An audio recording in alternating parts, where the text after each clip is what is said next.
سلام و درود بر شما بینندگان ارجمند شبکه جهانی اندیشه در هر نقطه این کره خاکی که قادر به دریافت تصویر و صدای این شبکه جهانی هستید. فرامرز فروزنده هستم و به اتفاق همکارانم در بخش فنی تلویزیون برنامه این ساعت نسیم شما رو به شما تقدیم میکنم. فعالیت‌های مخالفان جمهوری اسلامی در خارج از کشور وارد مرحله تازه‌ای شد.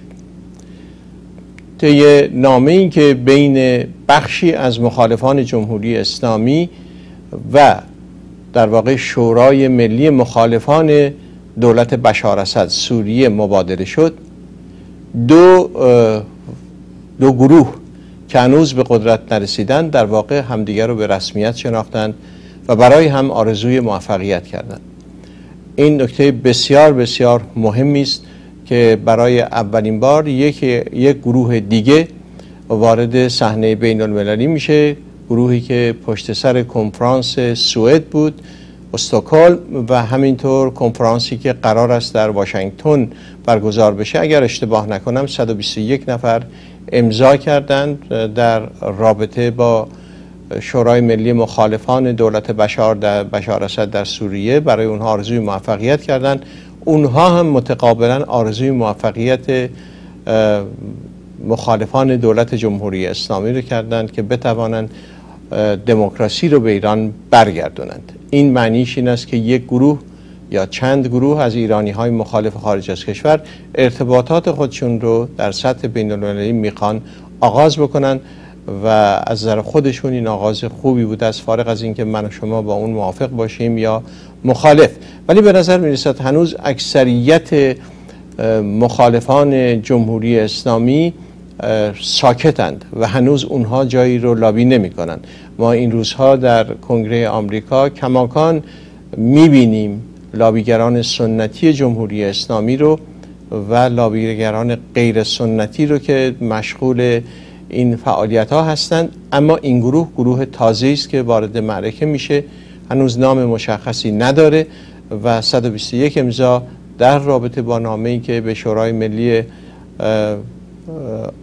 به اصطلاح برگشت آزادی به سوریه نامه نوشتند، 121 نفر اون رو امضا کردن. به هر حال فکر میکنم که در روزهای آینده باید به این قضیه بپردازیم، اینکه همه ما باید از این حالت در درون خودمون بیرون بیایم و بتوانیم جامعه جهانی رو متوجه بکنیم و امیدوارم اون اکثریت خاموش که هنوز اون وارد میدون نشده، چه در داخل کشور و چه در خارج از کشور، اون هم وارد میدان بشود و خواستها برای همه این گروه ها خواستهای شفافی باشه. اما در همه این حیث و بیس ها جالب این است که پسر آقای الیور استون، کارگردان مشهور آمریکایی، رفت به ایران، اسلام آورد و میگوید که از اشکال متفاوت عبادت خدای واحد در ادیان مختلف او بسیار لذت میبره. به گزارش خبرگزاری دانشجویان ایران ایسنا در منطقه اصفهان، پسر الیور استون، کارگردان آمریکایی، تاکید میکنه که میخواد پلی بین این شیوه های روحانی لذت بخش بزنه.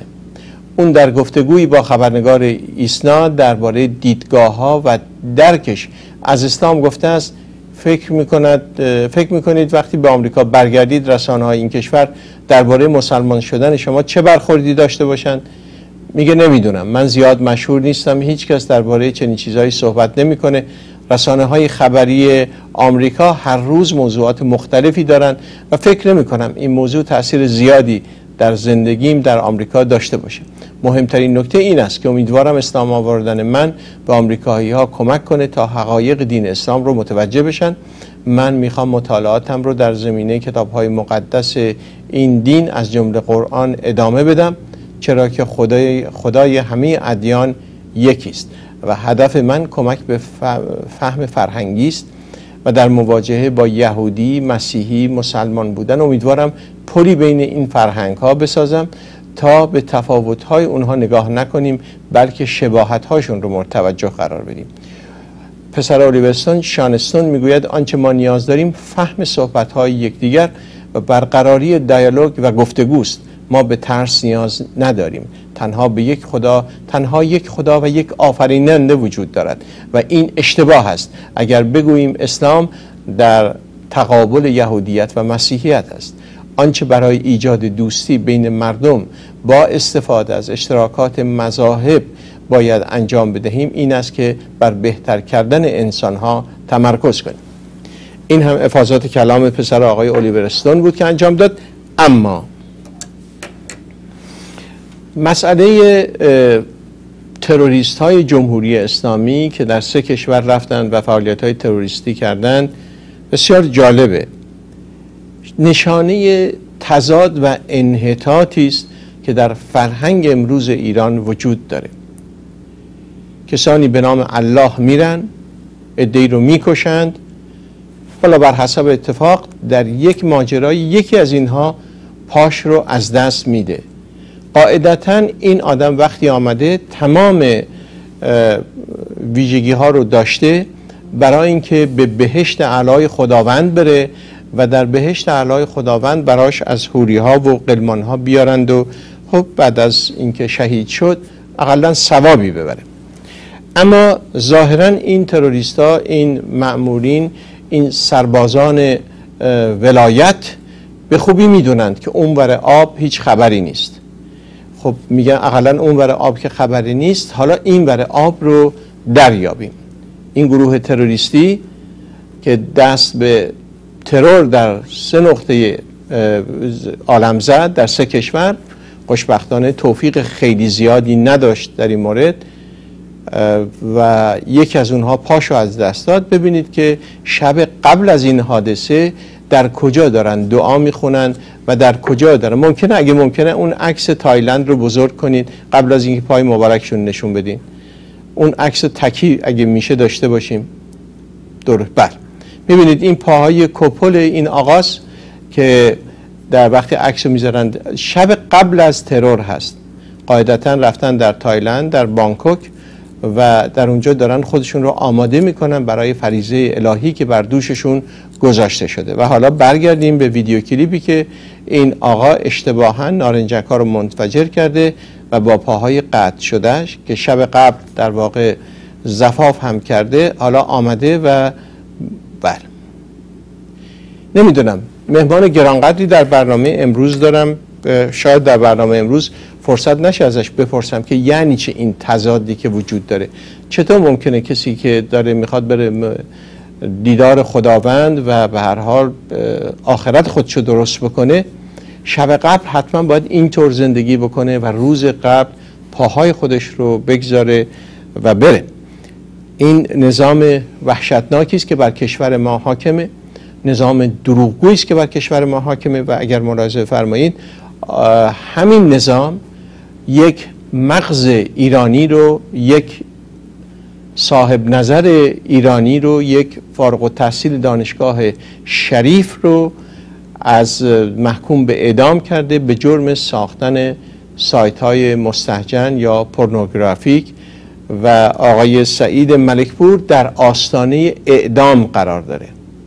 خوب توجه کنید، مأمورین این نظام مثل اون آقا کوپله هستن که در عکس کنار اون خانم ها دیدید و اینها یک جوانی رو که از کانادا به ایران رفته به جرم دایر کردن این سایت محکوم به اعدام کردن.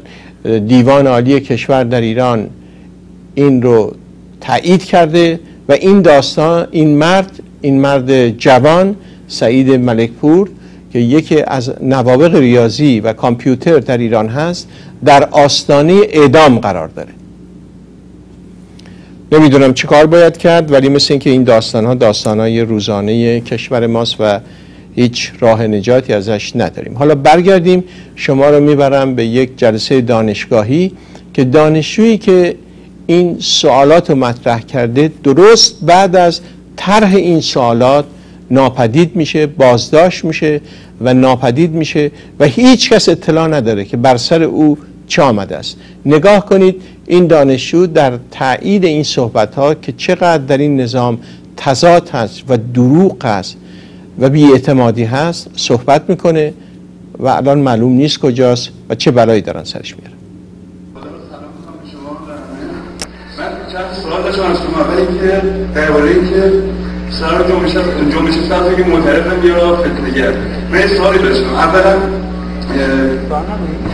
کسی که 8 سال رئیس چرا دلیلش کسی که 8 سال رئیس جمهور این نظام نخست وزیر نظام بوده، کسی که 8 سال رئیس مجلس بوده توی نظام الان به جای که در مقابل نظام قرار گرفته. چی شده که کسانی که برای جمهوری انقلاب شکنجه شدن زندان رفتن الان در مقابل نظام قرار گرفتن؟ دلیلش چیه؟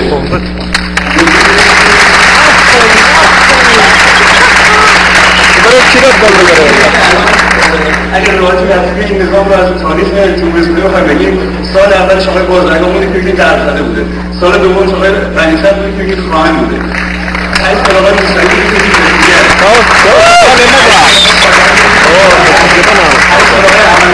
8 سال آقای رفسنجانی بوده که سواسی بی‌بصیرت، 6 سال آقای احمدی‌نژاد که جریان انحرافی و رحمان و جنگی چیزا. پس این انقلاب به وجود نمی‌آمد بهتر نبوده یا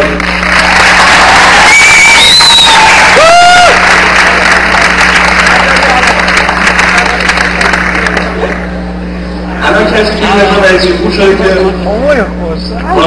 الان موضوعی که 13 میلیون میگن که به آقای موسوی رای بدن طبق روایت شما، ما که قبول نداریم. 24 میلیون به آقای احمدی‌نژاد.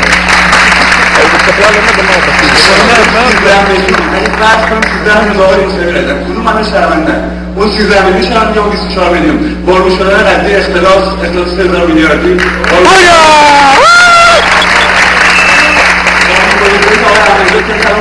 در مقابلشون قرار گرفتن با قضیه مکتب ایرانی که کسی الان رئیس جمهور که نه جمهوریت اسلام نظام رو قبول نه اسلامیت نظام رو جمهوریت نظام قبول نداره به خاطر قانون‌گذاری که انجام میده، خود شخصا این آدم دیکتاتوری که قبول نداره قانون رو اسلامیت قبول نداره به خاطر مکتب ایرانی چه طریق صلاحیت داره اصلا رئیس جمهور شه. ما شرمنده این اولی که به آقای احمدی‌نژاد رای دادیم خونبخش شرکت در انتخاب مجلس شرکت کنیم و نکنیم.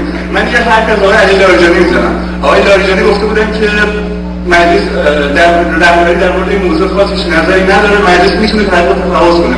من میگم مجلس به قانون اساسی میتونه در مورد هر زمینه‌ای تحقیق کنه، تفاوض کنه. وقتی که حداقل مجلس اینقدر تشریفاتی که نمیتونه کنه به شعبه بیت رفعی تبدیل شده گفته خود آقای علی متحری نماینده مجلس این مجلس رو اصلا درمش داره که به دوباره شرکت کنیم. این مجلس تشکیل در مجلسی داره که این مجلس دورشاه مجلس دورشاه همین نماینده ساخت شاه نماینده مجلس نماینده باقی مردم ایران اصلا قضیه همین درجه عمومیه. اگه نماینده مردم رو بودن واقعا مردم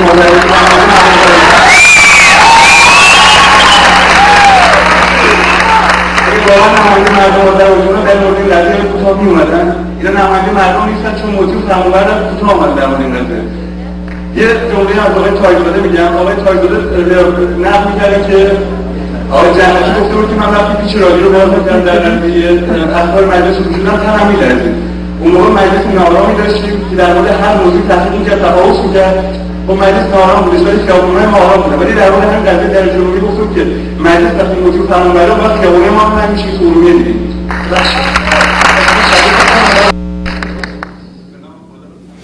بله مراجعه فرمایید. با صراحت هرچه تمامتر این دانشجو در ارومیه این سوالات رو مطرح میکنه و خب قیمتش هم میپردازه و بعد ناپدید میشه.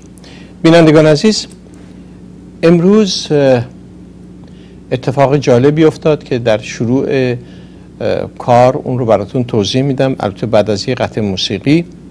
ولی قبلش خدمتتون عرض میکنم که برنامه جالبی رو در پیش روی داریم.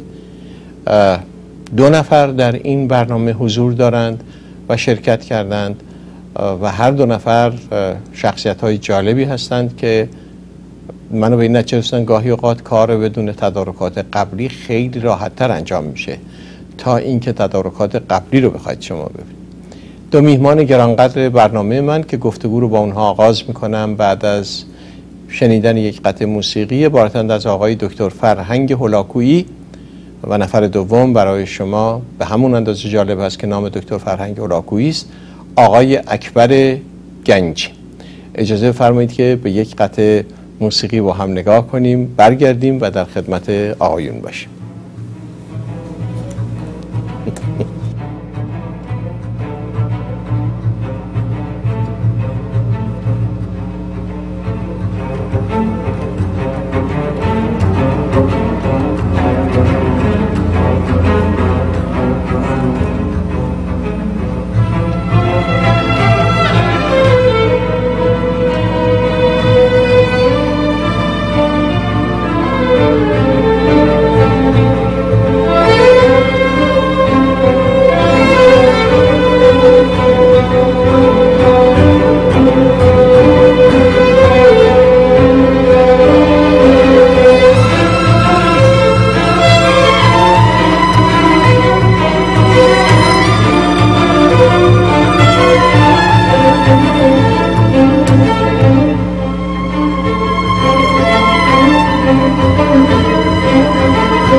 بینندگان ارجمند، تا دوستان عزیز خودم رو دعوت بکنم که گفتگو رو آغاز بکنن، جناب آقای دکتر فرهنگ اولاکویی و آقای اکبر گنجی، از شما دعوت میکنم به پیام‌های بازرگانی تلویزیون توجه کنید. برمیگردیم و به شما قول میدم گفتگوی فوق‌العاده جالبی رو در پیش روی خواهیم داشت. پیدا کردن یک اتومبیل ایدئال کار آسانی نیست. The one and only Fiat 500 Italian technology. لذتی دلپذیر، آرامشی بی‌نظیر، ایمنی فوق‌العاده، قیمت ارزان، مصرف کم، سرعت بالا، همه در فیات 500. با مراجعه به اورنج کوست فیات در کوستامیسا حتما شما اتومبیلتان را با فیات 500 عوض خواهید کرد. به مدیریت ندا توانا و روبرت کامارزاریان. Orange Coast Fiat 2524 Harbor Boulevard, Costa Mesa. www.ocfiat.com.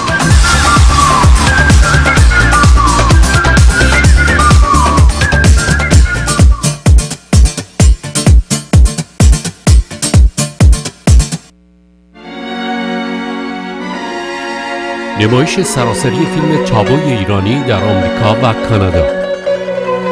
باهایی ها در این انقلاب باهای خیلی سنگینی پرداختن.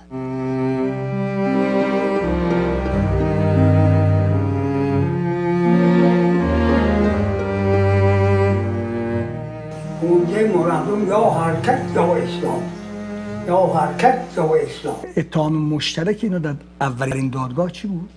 مشترک گفتن جاسوس اسرائیل.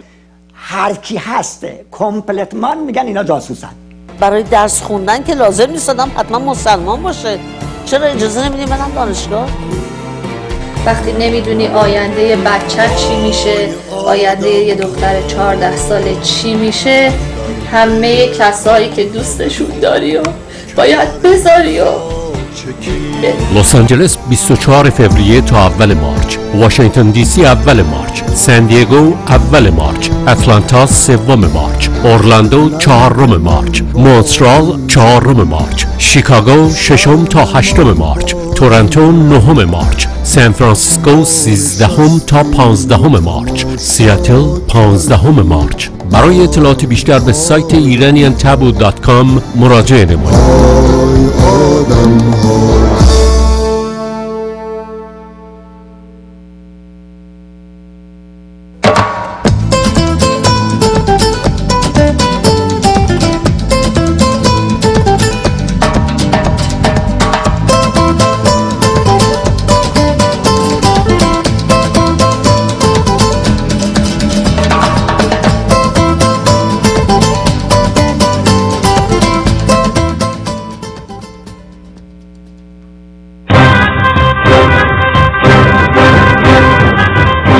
نوروز پاورچین می آید. به سور سنبل و سیب و سبزه، سیر و سمنو و سنجد و سرکه، به جشن بیداری ماهی قرمز و چرخش نارنج در تنگ بلور، به میهمانی بوسه و نور، به ساعت مقدس حال، به لحظه تحویل سال خوش آمدید. نوروز با فریدون فرهندوز، ستایش مهر و نور و شادی و آزادی در کنار سفره‌های مقدس 7 سین.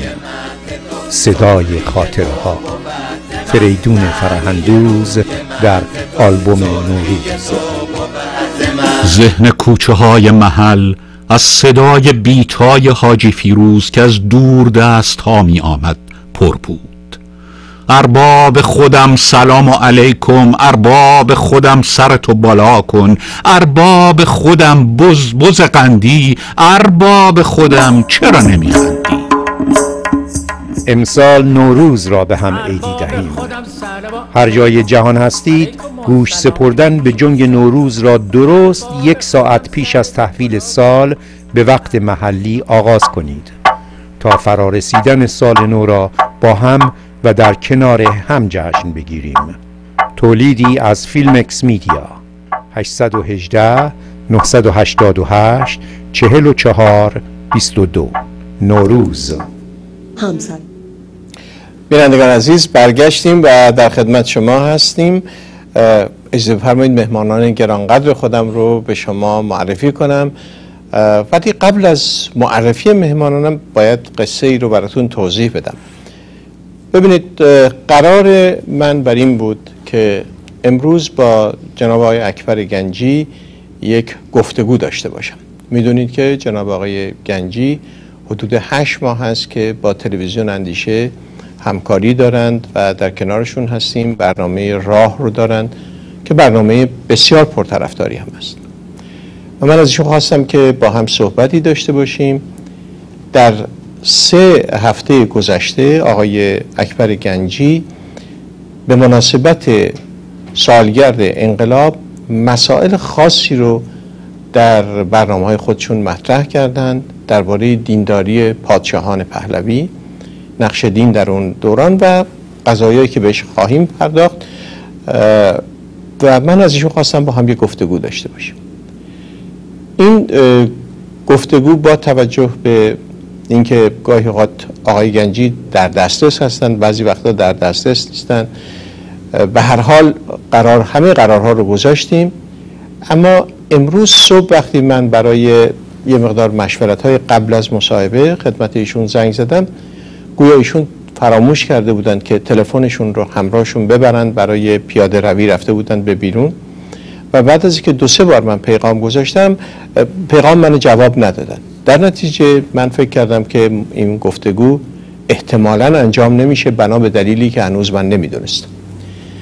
در نتیجه از میهمان دیگری که از ایشون دعوت کرده بودم هفته آینده مهمان برنامه من باشند، یعنی جناب آقای دکتر فرهنگ هولاکویی، زنگ زدم و ماجرا رو گفتم و به آقای دکتر فرهنگ هولاکویی گفتم آیا شما امروز وقت دارید که به جای هفته آینده گفتگومون رو امروز انجام بدیم؟ جناب دکترم با اون محبتی که دارند همیشه، اینو واقعا بهتون بگم، و مهربانی گفتن بله، فرقی برای من نمیکنه، من میام و گفتگو رو انجام میدم. در همین فاصله ارتباط من با آقای گنجی برقرار شد و گفتم که آقای گنجی من نتونستم شما رو پیدا بکنم. در نتیجه به جناب دکتر فرهنگ هولاکویی زنگ زدم و از ایشون استدعا کردم برنامه هفته بعدشون رو با من منتقل کنن به امروز و آقای دکترم پذیرفتند و در راه هستن. تنها راهی که میتونیم این برنامه رو ببریم جلو همون برنامه رو به صورت یک پنل ببریم و من شانس بیشتری دارم تا از فرمایشات شما و آقای دکتر فرهنگ هولاکویی که با هم در واقع مناظره خواهید کرد، مباحثه خواهید کرد، گفتگو خواهید کرد استفاده کنم و برای بینندگانم جالبه و فکر میکنم این اولین گفتگوی آقای دکتر فرهنگ هولاکویی و آقای اکبر گنجی باید باشه. خانم ها آقایان، دکتر فرهنگ هولاکویی و آقای اکبر گنجی، خیلی خوش آمدید آقای دکتر. بسیار سپاسگزارم از دعوتتون. خدمت بینندگان خوب و عزیز سلام عرض می کنم. بسیار باعث خوشحالی و افتخار من هست که فرصت گفتگویی و بیشتر شنیدن مطالب جناب گنجی رو با حضور شما و بینندگان خواهش می‌کنم. خیلی متشکرم. آقای گنجی سلام. بنده هم سلام عرض میکنم خدمت شما و جناب آقای دکتر هولاکویی و بینندگان عزیز محترم و آرزوی توفیق و سلامتی برای همه بزرگواران دارم. فقط عذر منو بپذیرید که از طریق اسکایپ هست و من توفیق دیدار دوستان ندارم، فقط صدای شما رو میشنوم. خیلی متشکرم. امیدوارم که به زودی سفری به غرب آمریکا بکنید و از نزدیک شما رو ببینیم. انشالله. منم آقای گنجی اجازه بدید سوال ازشون آغاز بکنم. حتما از ایشون بچه بهتر. آقای گنجی، در 3 برنامه‌ای که داشتید که آخرینش همین شنبه گذشته پخش شد، نکته نظر منو جلب کرد و اون نکته تأکید شما هست بر در واقع دینمداری پادشاهان پهلوی که در واقع محمد رضا شاه، حالا کمتر ولی محمد رضا شاه قصد اینو داشت که بین سنتگرایی و ایرانیگری یک پلی بزنه و در این راه فکر میکرد که اسلام بسیار بسیار به یاری او خواهد اومد. خیلی تاکید شما زیاده. برای من بسیار جالبه بدونم که چطور ممکنه که پادشاهی که در سال 1357 همه او رو شاه خائن خطاب میکردند و همه روحانیت او رو ضد اسلام معرفی میکردند، تا این حد دینمدار و پیرو اسلام بوده و شیفته تعالیم عالیه اسلامی. ممکنه در این باره توضیح بدین؟ یکی از مشکلات استبداد اینه که وقتی که یک رژیم استبدادی با مخالفان خودش روبرو میشه، در یک وضعیتی قرار میده خودشو به خاطر شیوه های سرکوبگرانه و استبدادی داره. حتی در جاهایی که سخنان راست میگه، مخالفین اون سخنان راستشو باور نمیکنن و اونها رو دروغ جلوه میدن و حتی کارهایی رو که نکرده باشه به گردنش میندازن. در مبارزه‌ای که با رژیم شاه درگیر بود، یکی از کارهایی که مخالفین میکردن، خصوصا مخالفین مذهبی و خصوصا بسیاری از روحانیت انقلابی، این بود که میخواستن که شاه و خاندان پهلوی رو ضد اسلام و اسلام ستیز نشون بدن و این تبلیغاتی بود که در دوران قبل از انقلاب شد و خیلی وسیع و گسترده بودش و بعد از انقلاب هم تو این 33 سال که الان وارد 34 سال شدیم، این رژیم جمهوری اسلامی به این تبلیغات ادامه داده و بعد من دیدم که در خارج کشورم چندین گروه از مخالفین جمهوری اسلامی به این تبلیغات پیوستن و اونها هم دقیقا همین مدعیات رو درباره رضا شاه و شاه طرح میکنن و این مدعیات واقعیت نداره و مستندات بسیار بسیار زیادی وجود داره که از حاکی رضا شاه و محمد رضا شاه پهلوی هر جفتشون مسلمان بودن، شیعه بودن، اقدامات اسلامی بسیار زیادی انجام دادن، خصوصا رژیم محمد رضا شاه پهلوی که خیلی خیلی زیاده. یک نمونه کوچیکی که میشه راجع به خود رضا شاه گفت اینه که قانون مدنی ایران رو در سال 1906 و 1307 که رضا شاه داد نوشت، اون گروهی که تعیین شد رو بنویسن 6-7 نفر، اکثرشون روحانی بودن، مجتهد بودن. قانون مدنی ایران رو بر اساس شریعت اسلامی و قانون مدنی اروپایی نوشتن که اساس شریعت و فقه اسلامی بود و بعد از اینکه انقلاب اسلامی هم شد، جمهوری اسلامی همون قانون مدنی رضا شاه رو نگه داشت. خب اگر این رژیم اسلام ستیز بود، رضا شاه باید یک قانون مدنی درست می‌کرده که کاملا با شریعت اسلامی تعارض داشته باشه، نه اینکه انقلاب اسلامی بشه به همون قانون مدنی رو با یه تغییرات اندک که تازه اون یکی دو تا تغییرات اندکی هم که جمهوری اسلامی داده اشتباه بوده، اون قانون نگه داره. شواهد این هم بسیار بسیار زیاده. البته اسلامی که همونطور که من توضیح دادم تو این 2-3 جلسه، اسلامی که رضا شاه داشت یا اسلامی که محمد رضا شاه پهلوی داشت که مفصلا توضیح دادم، اسلام آیت الله خمینی یا اسلام دکتر شریعتی یا اون اسلام انقلابی نبودش. این مقدمتا.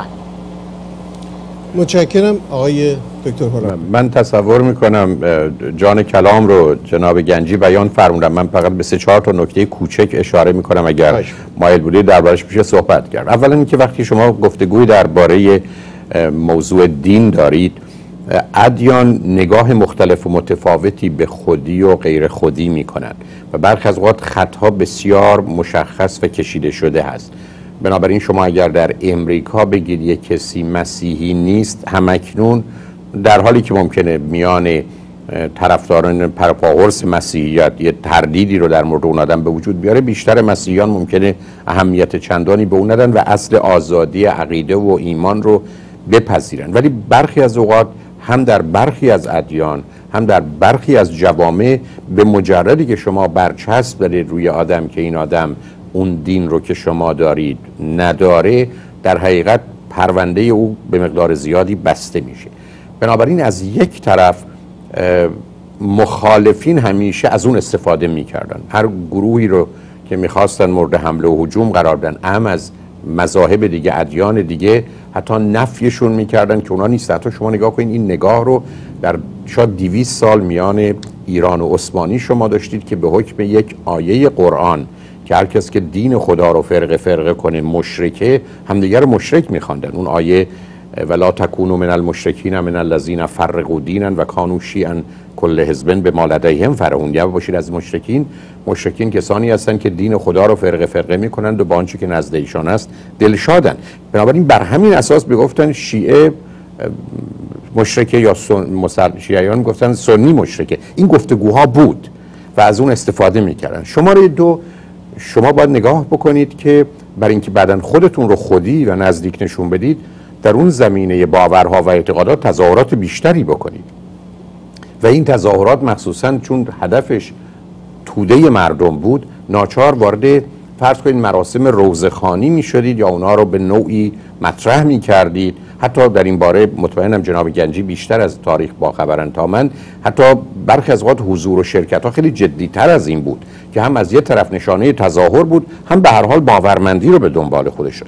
از جانب دیگه بر اساس آنچه که میدانیم، در یک کشوری که 95 96 97 درصدش بر اساس آمار مسلمانند، اینکه شما بخواید رهبر یک کشور باشید و حالا گفتگوی مسلمان ستیزی و مسلمان گریزی داشته باشید، اصلا جایی برای شما نمیگذاره و بنابراین بسیار طبیعی بود که من اون آدم مسلمانی که در این حال باورمندم، به نظر من از حرفا پیداست تا حدود زیادی بودن. مطلبی که جناب گنجی میفرمان بسیار درسته، برای که این قرائت‌های مختلف واقعا ادیان بزرگ رو در یه طیفی قرار میده که برخی از دو طرف این طیف حتی با هم متضاد و متناقض میتونن باشن و در نتیجه شما نمیدونید راجع به کدام قرائت دارن صحبت میکنن. اونم یه دینی به عظمت و وسعت اسلام و با یه چنین سابقه و تنوعی که در سطح جهانی داشته و از نظر وسعت حتی دومین امپراتوری جهان رو تشکیل میداده، بسیار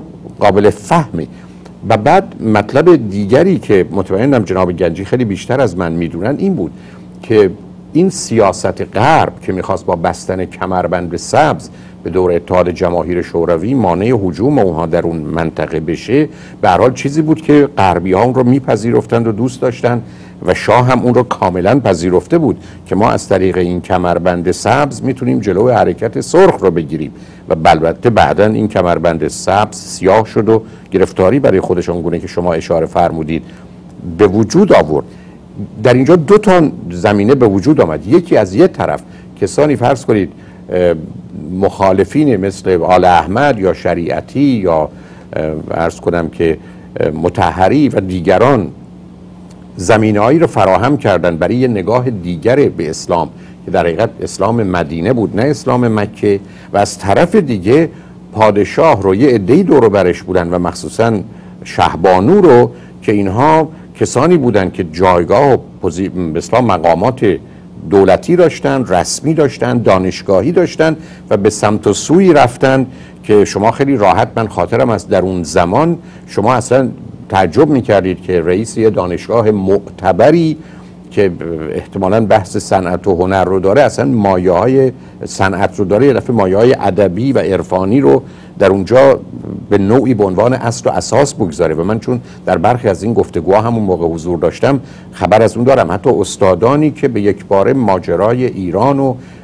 البته ایران اسلامی رو نه ایران قبل از اسلام رو مبنای قرار داده بودن برای گفتگوهای خودشون و این رو حتی در دانشکده علوم اجتماعی دانشگاه تهران که من افتخار خدمت داشتم یکی از این استادان بود و حتی درس‌هایی تو این زمینه داشتن و البته دوستان دیگر. بنابراین دو تا نیرو زمینه ساز این جنبش بود، یکی مخالفینی که با طرح اسلام تازه موضوع رو به هر حال به صحنه آورده بودن و علیه فرض کنید شاه و اینها مستقیم و غیر مستقیم حرکت کردن، یکی کسانی که در چارچوب ارتباطات دولتی و دربار بودن که اونا خیلی مشخص و معین به نوعی همون زمینه رو از سمت دیگر اسلام وارد می‌کرد. بنابراین شما یه جامعه‌ای داشتید که نه تنها توده مردم دانشجویان بودن. من بارها عرض کردم ما 1500 تا دانشجو در دانشکده علوم اجتماعی دانشگاه تهران داشتیم. ساعت 5 بعد از ظهر 1/3 اینا راهی حسینیه ارشاد می‌شدن. یعنی فرض کنید در سال 53 54 55 56 اصلا به عنوان یه موضوع بود. حتی سر کلاس ها گفتگوها برمیگشت به دنباله مباحثی که در اونجا داشتن. حتی کسی که مدیر گروه جامعه شناسی بود خودش یکی از سخنرانان اونجا بود. متشکرم آقای دکتر. میرسیم به این قضیه. دلم میخواد جناب گنجی که شما دادین نظر جناب گنجی رو می‌خواستم بدونم. آقای گنجی درباره توضیحات آقای دکتر هولاکویی چه نظری دارید؟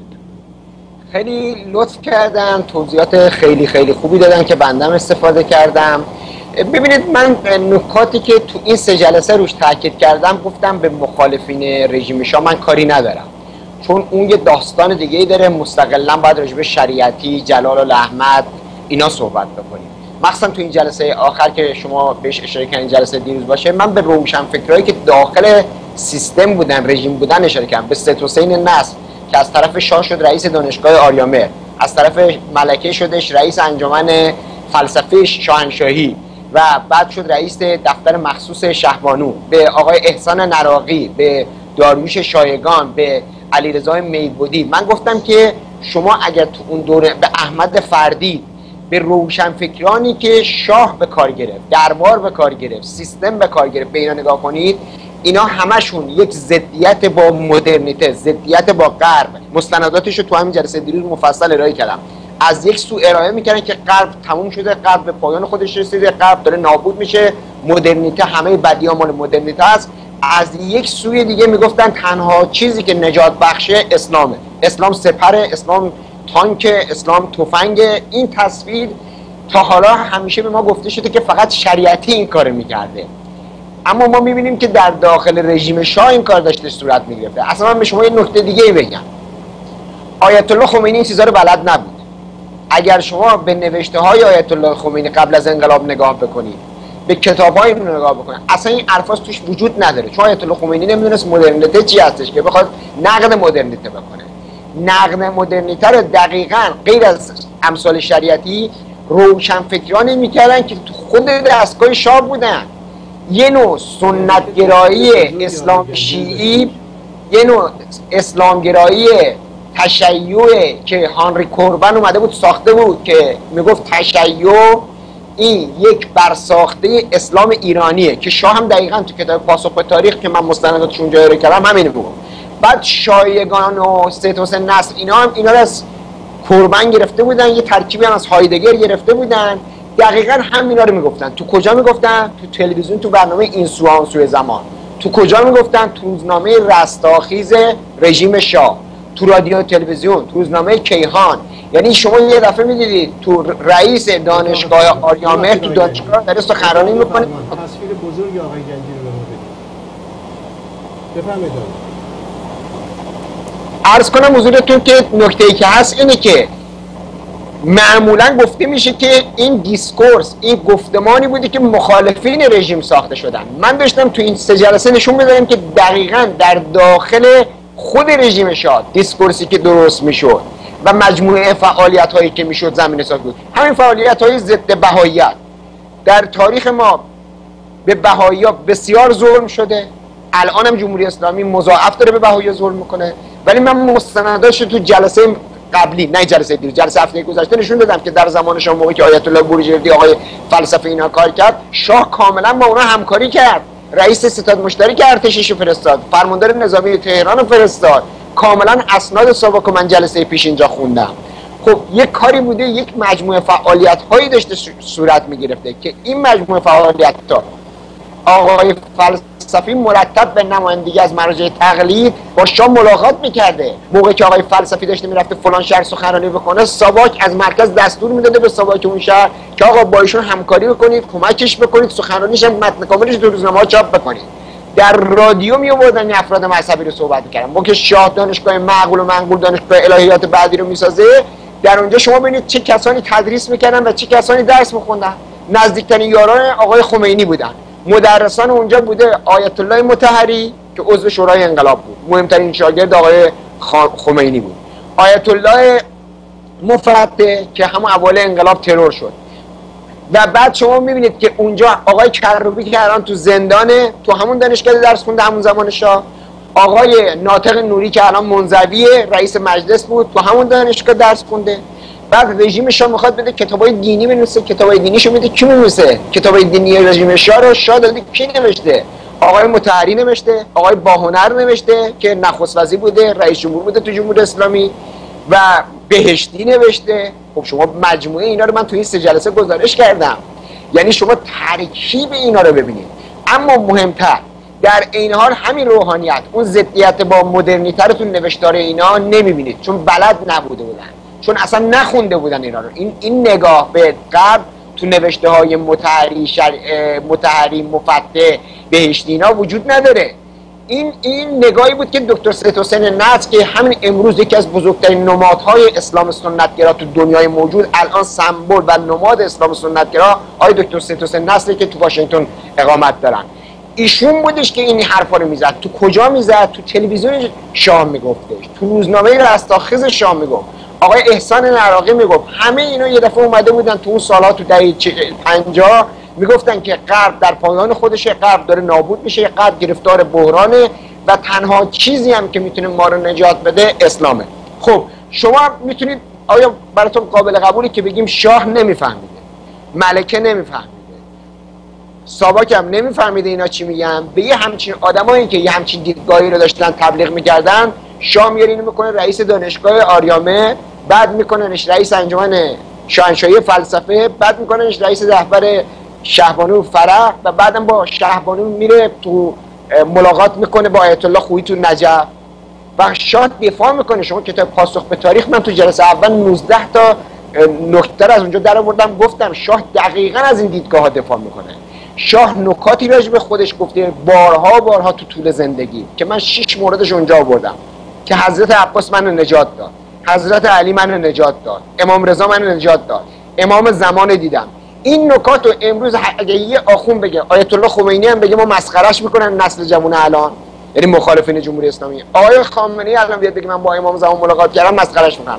ولی اینا رو شاه گفته، نه یک بار، 10 بار گفته، تو کتاب پاسخ به تاریخ گفته، تو مصاحبه با اوریانا فالاجی گفته و بعد اوریانا فالاجی تعجب میکنه تو اون گفته بود که میگه اعلی حضرت، یعنی تعجب میکنه از این حرفایی که شاه میزنه.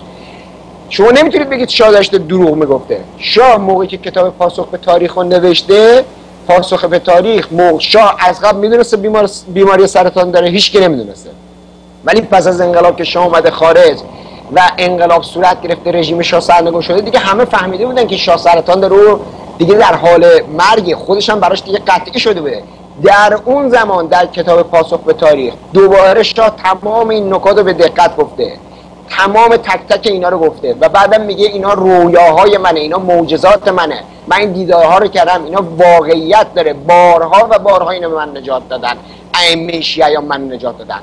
و از قبل، از 3 ماه قبل، از 4 ماه قبل، خداوند یه جوری از طریق پیشاگاهی به من میفهمون که قراره تو ایران چه اتفاقاتی بیفته.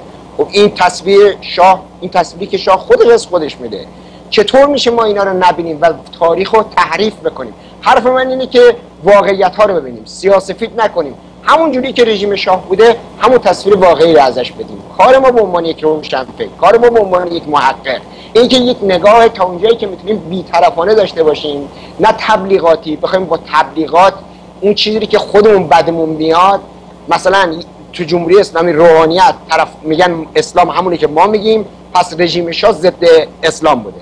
این طرف دیگه یه عده میگن اسلام تمام بدیهای عالم از اسلامه، حالا ما طرفدار شاه و رضا شاه هستیم، پس بگیم اینا ضد اسلام بودن. نه، این واقعیت نداره. اسلام همونطور که جناب آقای دکتر هولای گفتن، چون هر دین دیگه انواع و اقسام قرائت‌ها و تفسیرها داره، شاه تفسیری که از اسلام میکردن براش، خصوصا اون تفسیری که هانری کوربن میکردش و آقای دکتر سید حسین نصر میکرد، یک نوع تفسیر اخلاقی عرفانیه که من تو اون جلسات شرحشو دادم. عذر میخوام زیاد صحبت کنم. اضافه مطلبی که جناب گنجی بهش اشاره فرمودن، صدا خرابه، اتاق فرمان، نمیدونم مشکل چیه.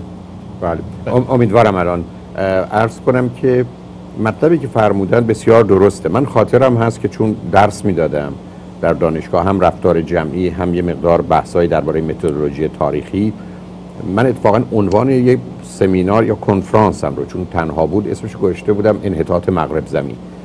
هدف منم طرح کتاب انحطاط مغرب زمین اسوالد شپینگلر بود که فکر کنم 1918 نوشته بود و بعدش نظریه پیتریم سوروکین که دکتر ناصرالدین صاحب زمانی در کتاب خداوند دو کعبه بهش اشاره میکنه، کسی که منشی لنین بود و بعداً استاد جامعه شناسی دانشگاه هاروارد بود.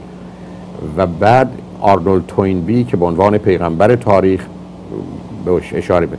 هر سه اینها باورشون در یه زمینه مشترک بود که انحطاط مغرب زمینه، یعنی آنچه که در مغرب داره اتفاق میفته مغرب. ولی یک نکته این دوستان در اونجا اشاره نمی‌کردن که بر اساس چه نظریه اشپینگلر، چه سوروکین و چه بر اساس مثلا نظریات توینبی که به 22 تمدن یا 17 تمدنی که به کمالیستان اشاره کرد معتقد بود همه تمدن‌ها مردند، تنها تمدن باقی مانده تمدن در حقیقت غربی است که او در حال مرگ و بنابراین ما منتظر زایش تمدن تازه باید باشیم.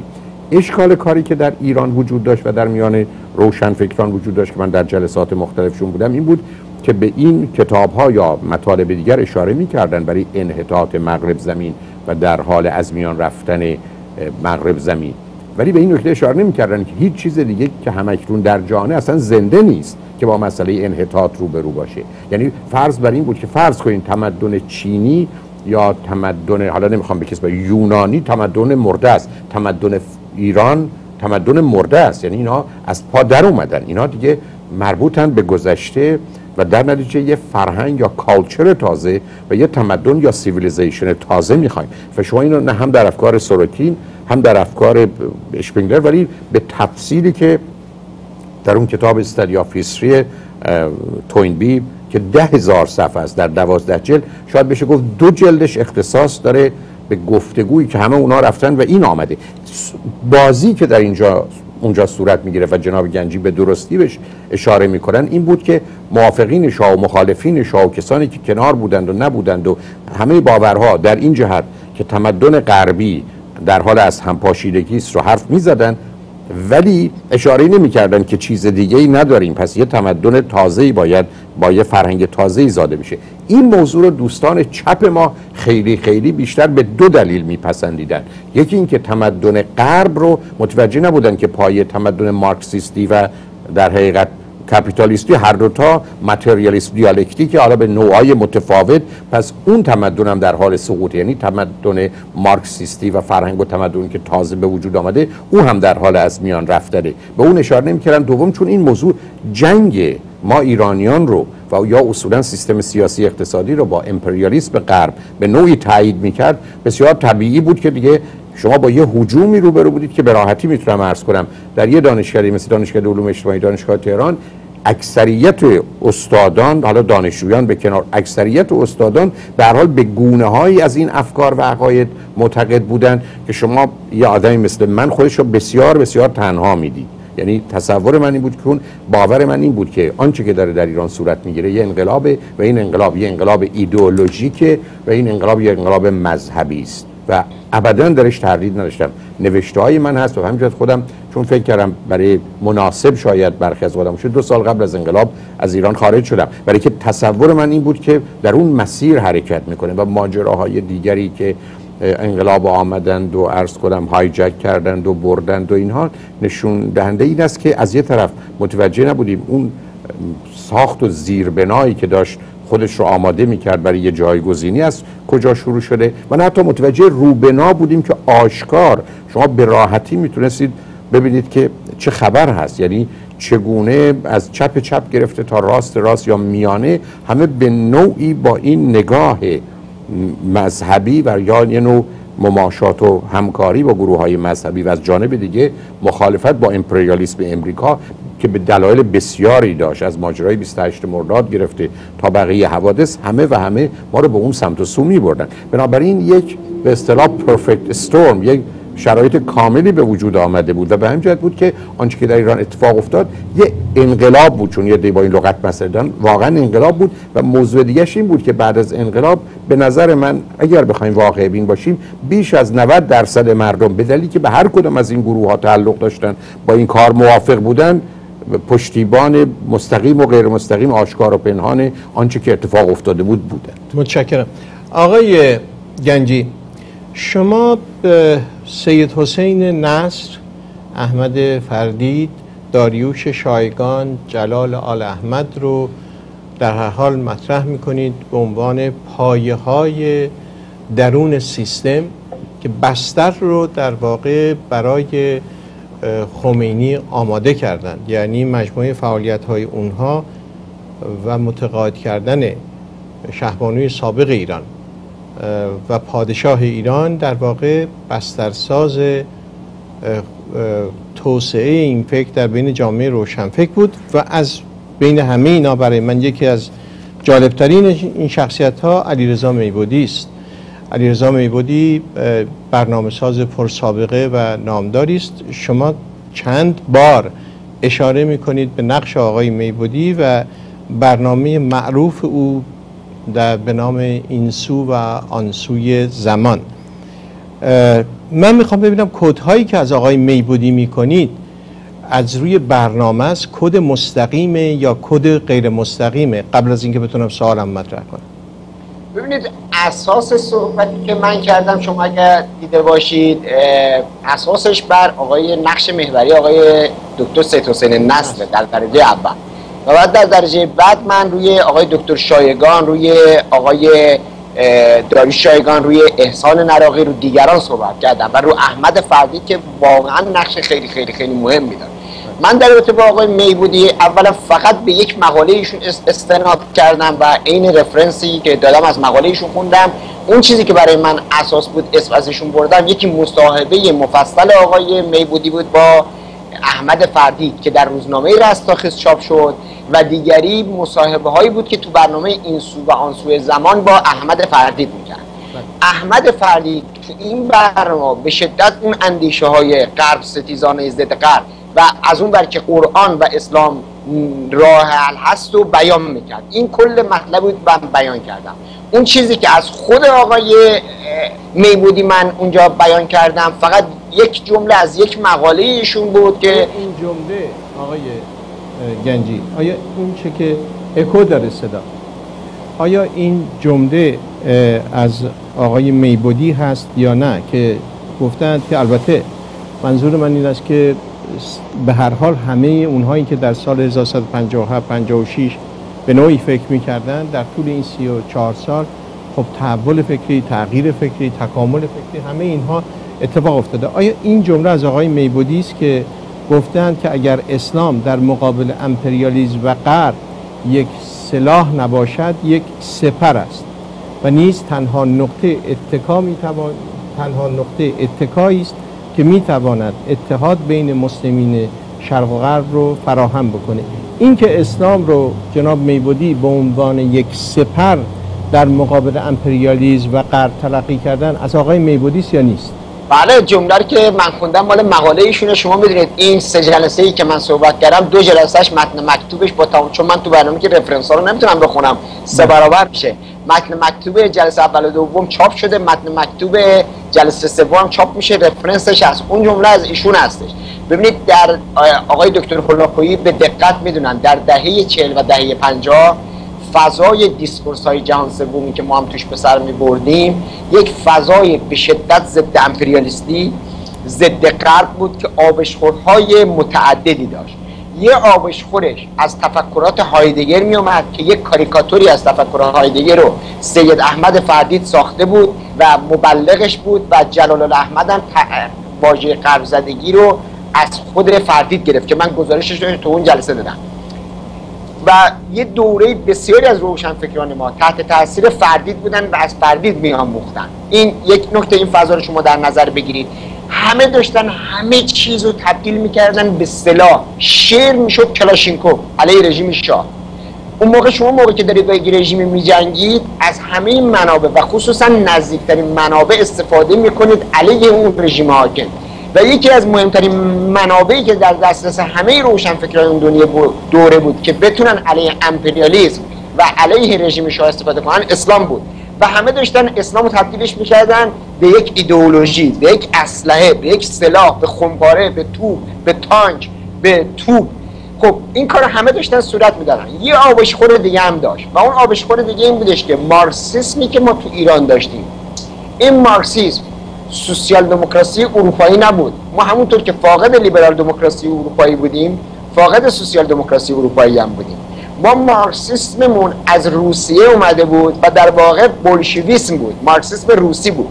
اون موقع مذهبیون مخالف رژیم شاه کپی میکردن از روی مارکسیست های زمان شاه، چون ایدئولوژی مترقی زمان مارکسیسم بود با اون قرائتی که تو ایران وجود داشت.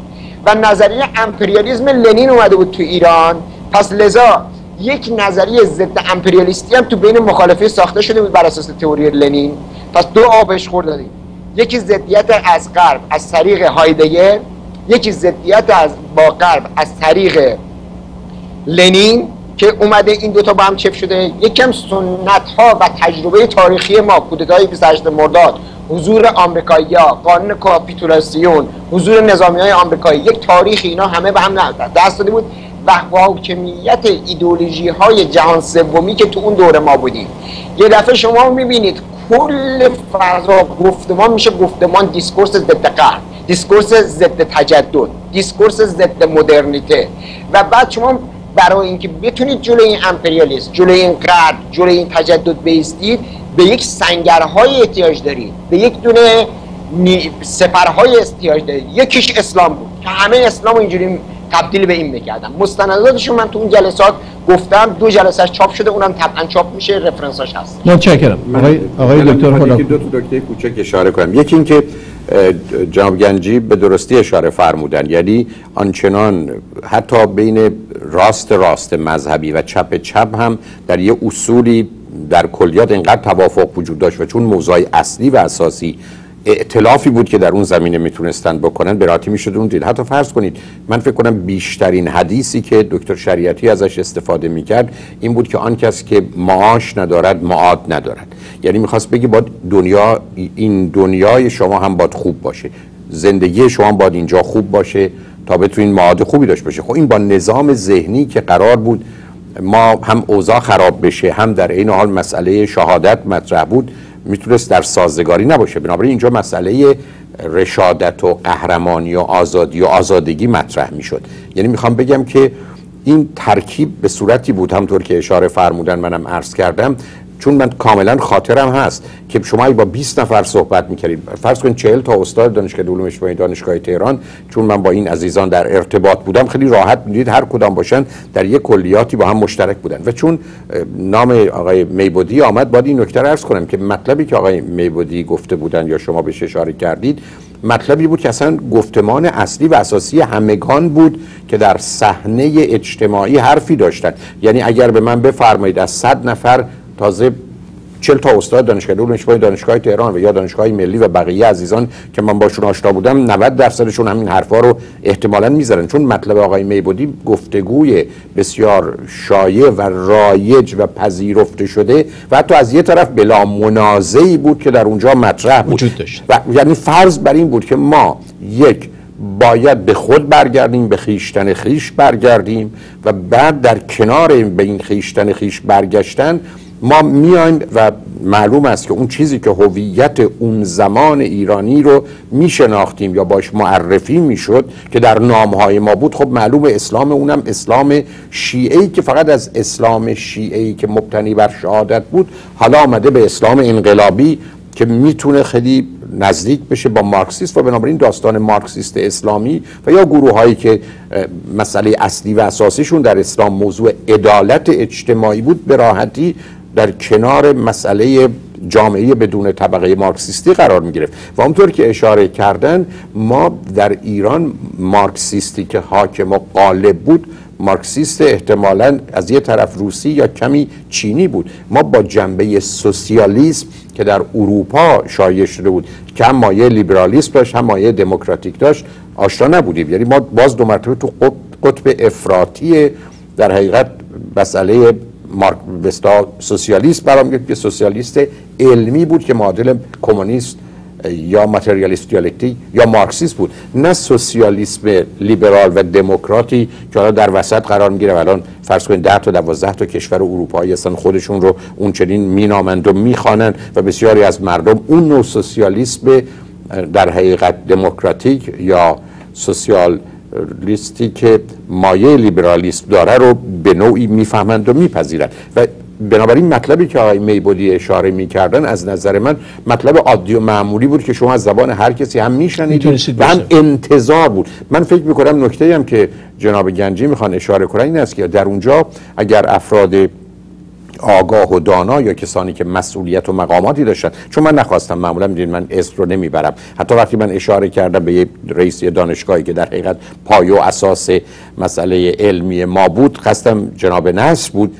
این گفتگویی بود که وجود داشت. بنابراین کسانی که مسئولیت برنامه‌های رادیو و تلویزیون رو داشتن خب با همون روال میرفتن و اصلا گفتگوی مختلف و مخالفی رو من میتونم بگم من نشنیدم. من خاطرم است که آقای دکتر فرید و یک دو تا از استادان فلسفه دانشگاه در رادیو برنامه‌ای داشتن و با وجودی که در اونجایی که دو نفری بودن که کمی با هم متفاوت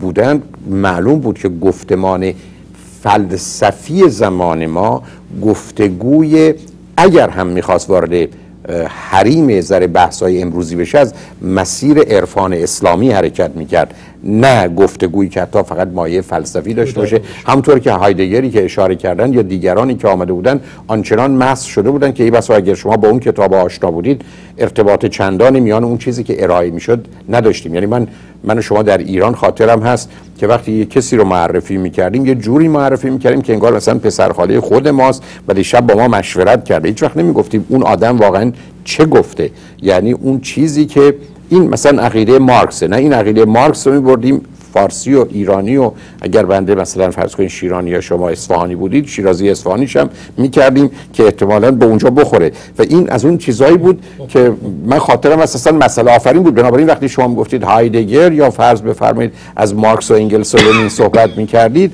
معلوم نبود که راجع به واقعا اونا حرف بزنید یا اون برداشت و دریافت خودتون و این در اونجا حالا برای اون جامعه‌ای که با یه علم کم و پراکنده روبرو بسیار عادی بود. ببینید هر دوی دوستان و هر دوی عزیزان منو بیشتر گیج کردید. ما حالا اگه واقعا خوش آدم گیج بودم، ببینید ما یه دورانی داریم، یه پادشاهی داریم اسلام پناه به نام محمد رضا شاه پهلوی، بله، معتقد به اسلامه. بعد روی رئیس دانشگاه آریامهری داریم مسلمان، تئوریسین مسلمان. مخالفین حاکمیت هم مسلمان، یعنی خسرو گل سرخی مارکسیست رو داریم که امام حسین سمبولشه، درسته؟ کاملا. مجاهدین خلق هم اون ور داریم. خب بنابراین بحث اسلام و ضد اسلام مطرح نبوده. بنابراین ما در یه دورانی زندگی میکنیم که خود حاکمیت زمینه ظهور امام زمان رو که توسط آقای خمینی بوده فراهم میکرده، یعنی آگاهانه داشته رو به این میرفته. نه ببینید جناب، چه اتفاقی افتاده؟ من میگم بعدن جناب کجا کلاه سرمون رفته؟ حالا با کلاه و اینا نمیدونم، ما معلوم نیست سر داشتیم که کلاهی بره سرمون.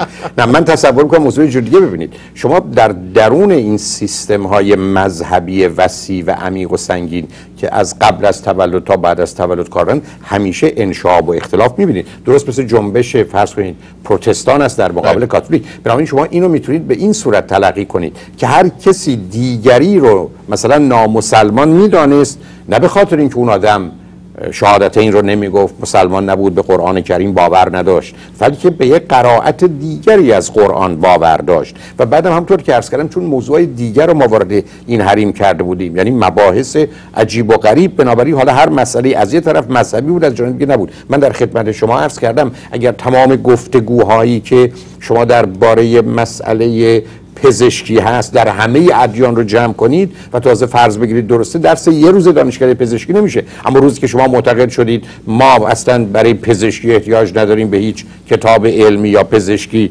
خودمون همه چیز رو داریم، روزی که این بحث رو شما درباره ای بسا فیزیک و اقتصاد و روانشناسی و جامعه شناسی و چیزایی دیگه شما درباره فلسفه یا فلسفه اوله و الهیات میتونید حرفو بزنید، اما نه درباره موضوعای دیگه. روزی که همچین گفتمانی در جامعه اینقدر جا افتاد که همه اصلا هر حرفی میخواستن بزنن به اونجا میرسن. شما نگاه کنید فرض کنید حتی کارهای آقای بازرگان رو یا آقای عرض کنم دوستان دیگر رو، اینا دوستانی بودن که حتی برای اثبات و استدلال مسائل برخی از اوقات فقهی و شرعی استدلالای علمی می‌کردن و گفتگوهای علمی وجود داشت. یعنی اصلا مثل اینکه به نوعی همه چیز در اون چارچوب حرکت میکنه و وجود داره، یعنی همه چیز اونجاست، یعنی ما غیر از این فرض کنید باور و اعتقاد احتیاج به چیز دیگه و این غالب بود. بنابراین غلبه این فکر برای من مهم. نتیجتا من میخوام اینو خدمت رو کنم، همه استفاده میکردن که دیگری رو بگن نیست، ولی اون دیگری قبول نداشت که نیست. هر کدام رو الان هم شما میتونید دو تا مسیحی رو پیدا کنید. همین الان جدالی که شما در امریکا دارید، احتمالاً ممکنه کسانی که با مرمون و مرمونیزم مسئله دارن اونها رو اصلا یک کالت بدونن، ضد مسیح بدونن، مسیحی ندونن، در حالی که شما وقتی با مرمون ها صحبت میکنید خودشون رو در حقیقت پیروان واقعی مسیح میدونن. خب اینجا هم گرفتاری این برچسباست و نفی دیگری است که حتی عرض کردم در اسلام یه مقداری برخی از اوقات این شدیدتر بوده، درست مانند ماجرای شیعه و سنی و حرفایی که در این زمینه شما و جناب گنجی بیشتر میدونید. آقای گنجی بفرمایید.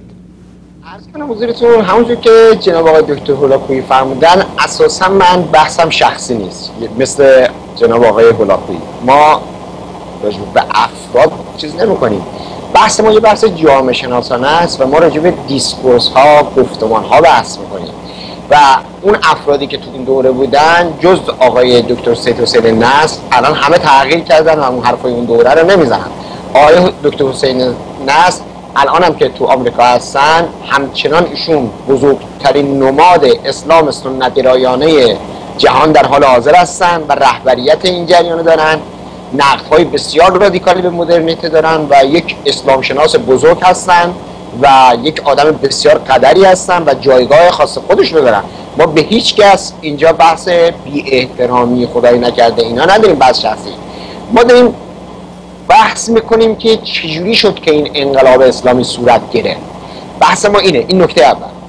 نکته دوم اینه که ما در جامعه شناسی وظیفه جامعه شناس این نیستش که نگاه بکنه چی میخواست، چقدر به اون اهدافش رسید. یکی از تعاریف مهمی که جامعه شناسان بزرگ در تعریف جامعه شناسی کردن اینه که وظیفه جامعه شناس بررسی پیامدهای ناخواسته رفتارهای جمعیه.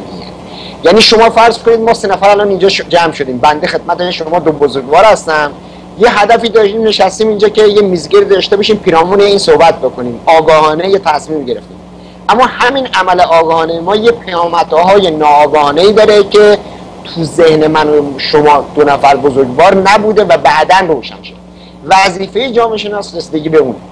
شاه و مجموعه روشنفکرانی که در دستگاه شاه بودن، من به مخالفین اینجا اصلا هیچ کاری ندارم، به اپوزیسیون شاه کاری ندارم، به شریعتی کار ندارم، به خمینی کار ندارم، شاه و دستگاه ایدئولوژی ساز شاه رو دارم میگم.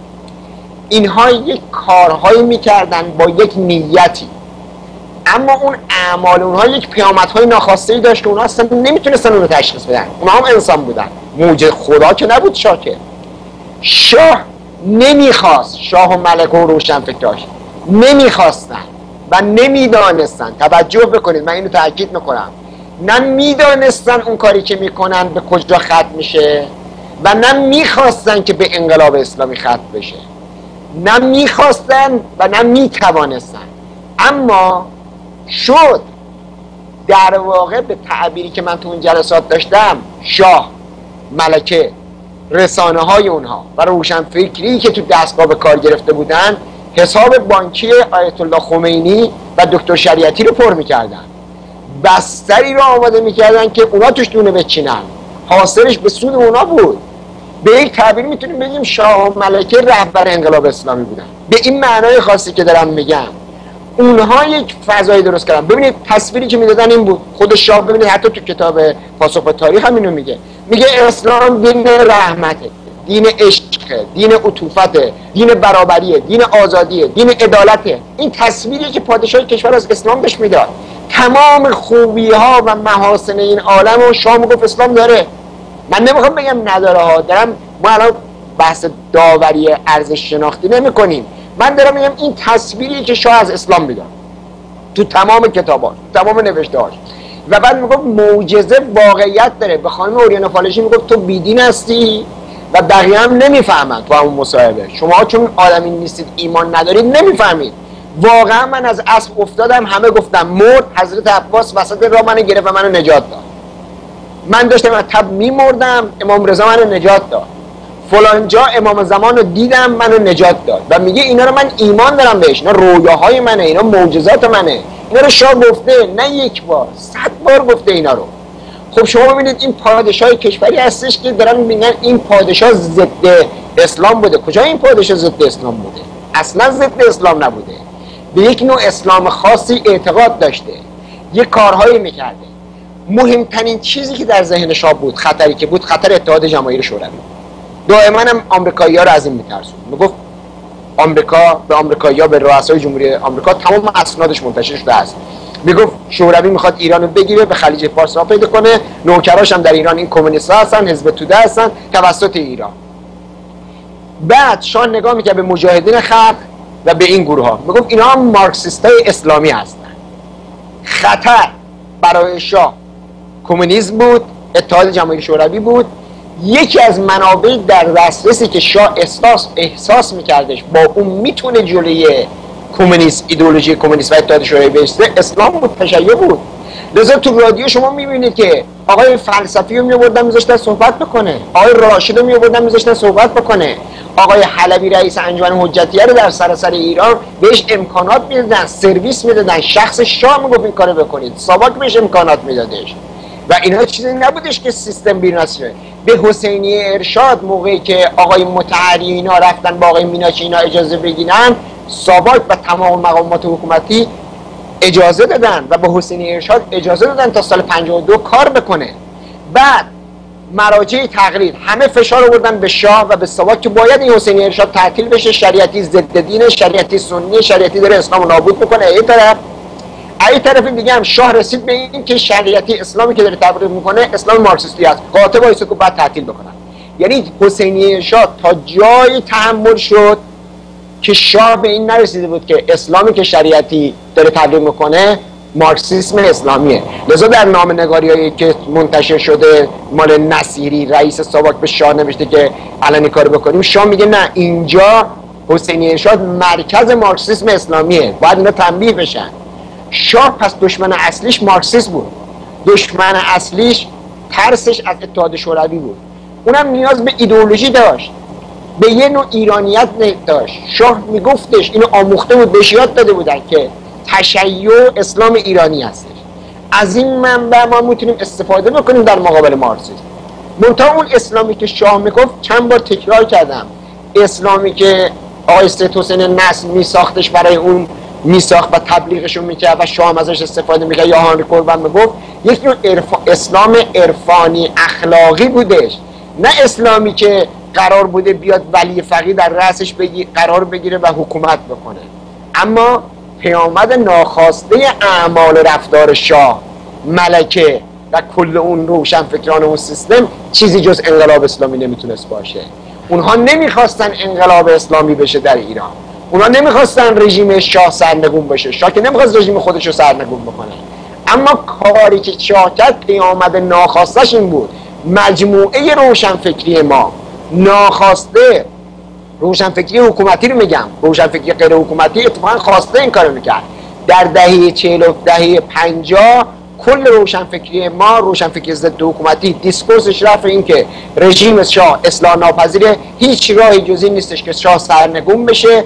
و بعد در اواخر دهه 40 و دیگه کل دهه 50 کل روشنفکرای حتی سکولار ما، روشنفکرای ضد دینی ما هم ذهنش رو اسلام بسیار خوب شد که اسلام یک ایدئولوژی مترقیه و ما تفسیر علیگونه و حسینگونه و شهادتگونه بکنیم میتونیم از اسلام استفاده بکنیم علیه امپریالیسم. همه اینا دست به دست هم داد و شد انقلاب اسلام. آقای دکتر هولاکویی، چرا شاه نتونست با تمام این توضیحاتی که من میبینم شما با ایشون اختلاف نظر اساسی رو من حس نکردم دارید در طرح این مسائل، چرا شاه نتونست این آرمان خودش، این تئوری رو که پروبال میداد به طور مستقیم و غیر مستقیم، مستقیم از طریق حمایت گستردش از روحانیت، حتی پول میداد، همه خرجا رو میکرد با در اونجا، و داشتن دستگاه هایی که تئوریسین های بزرگی مثل آقای سید حسین نصر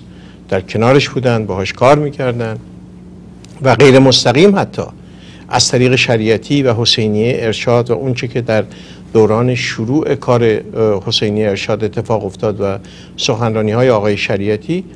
چرا شاه نتونست اون چرا که میخواست به جامعه بفروشه، چرا نتونست این تئوری رو بیاره جلو؟ این چه تضادی پیدا میکرد با اون تئوری تمدن بزرگی که شاه به دنبال اون بود؟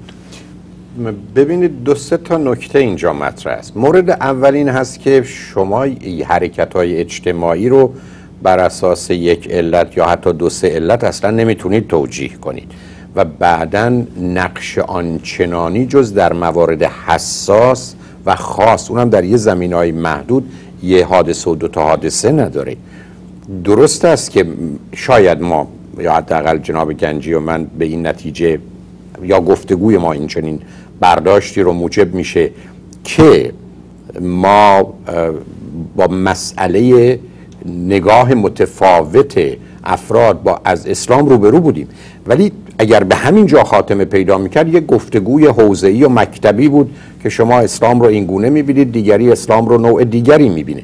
موضوع این بود که این ماجرا به صحنه سیاست و اقتصاد و جنبه‌های بین‌المللی کشید و این مسئله فقط در حد گفتگوی شاید ایدئولوژیک یا مذهبی نبود. دوم، جوامع پیشرفته امروز ممکنه در برهه کوتاهی از تاریخ یه جنبه مسئله اقتصادی یا سیاسی یا ایدئولوژی تعیین کننده حرکات اصلی و اساسی اونا باشه، اما در بلند مدت شما با یه ساختار اقتصادی، یه ساختار سیاسی، یه ساختار حقوقی، حتی بعداً پرورش و تعلیم تربیت و خانواده روبرو هستید.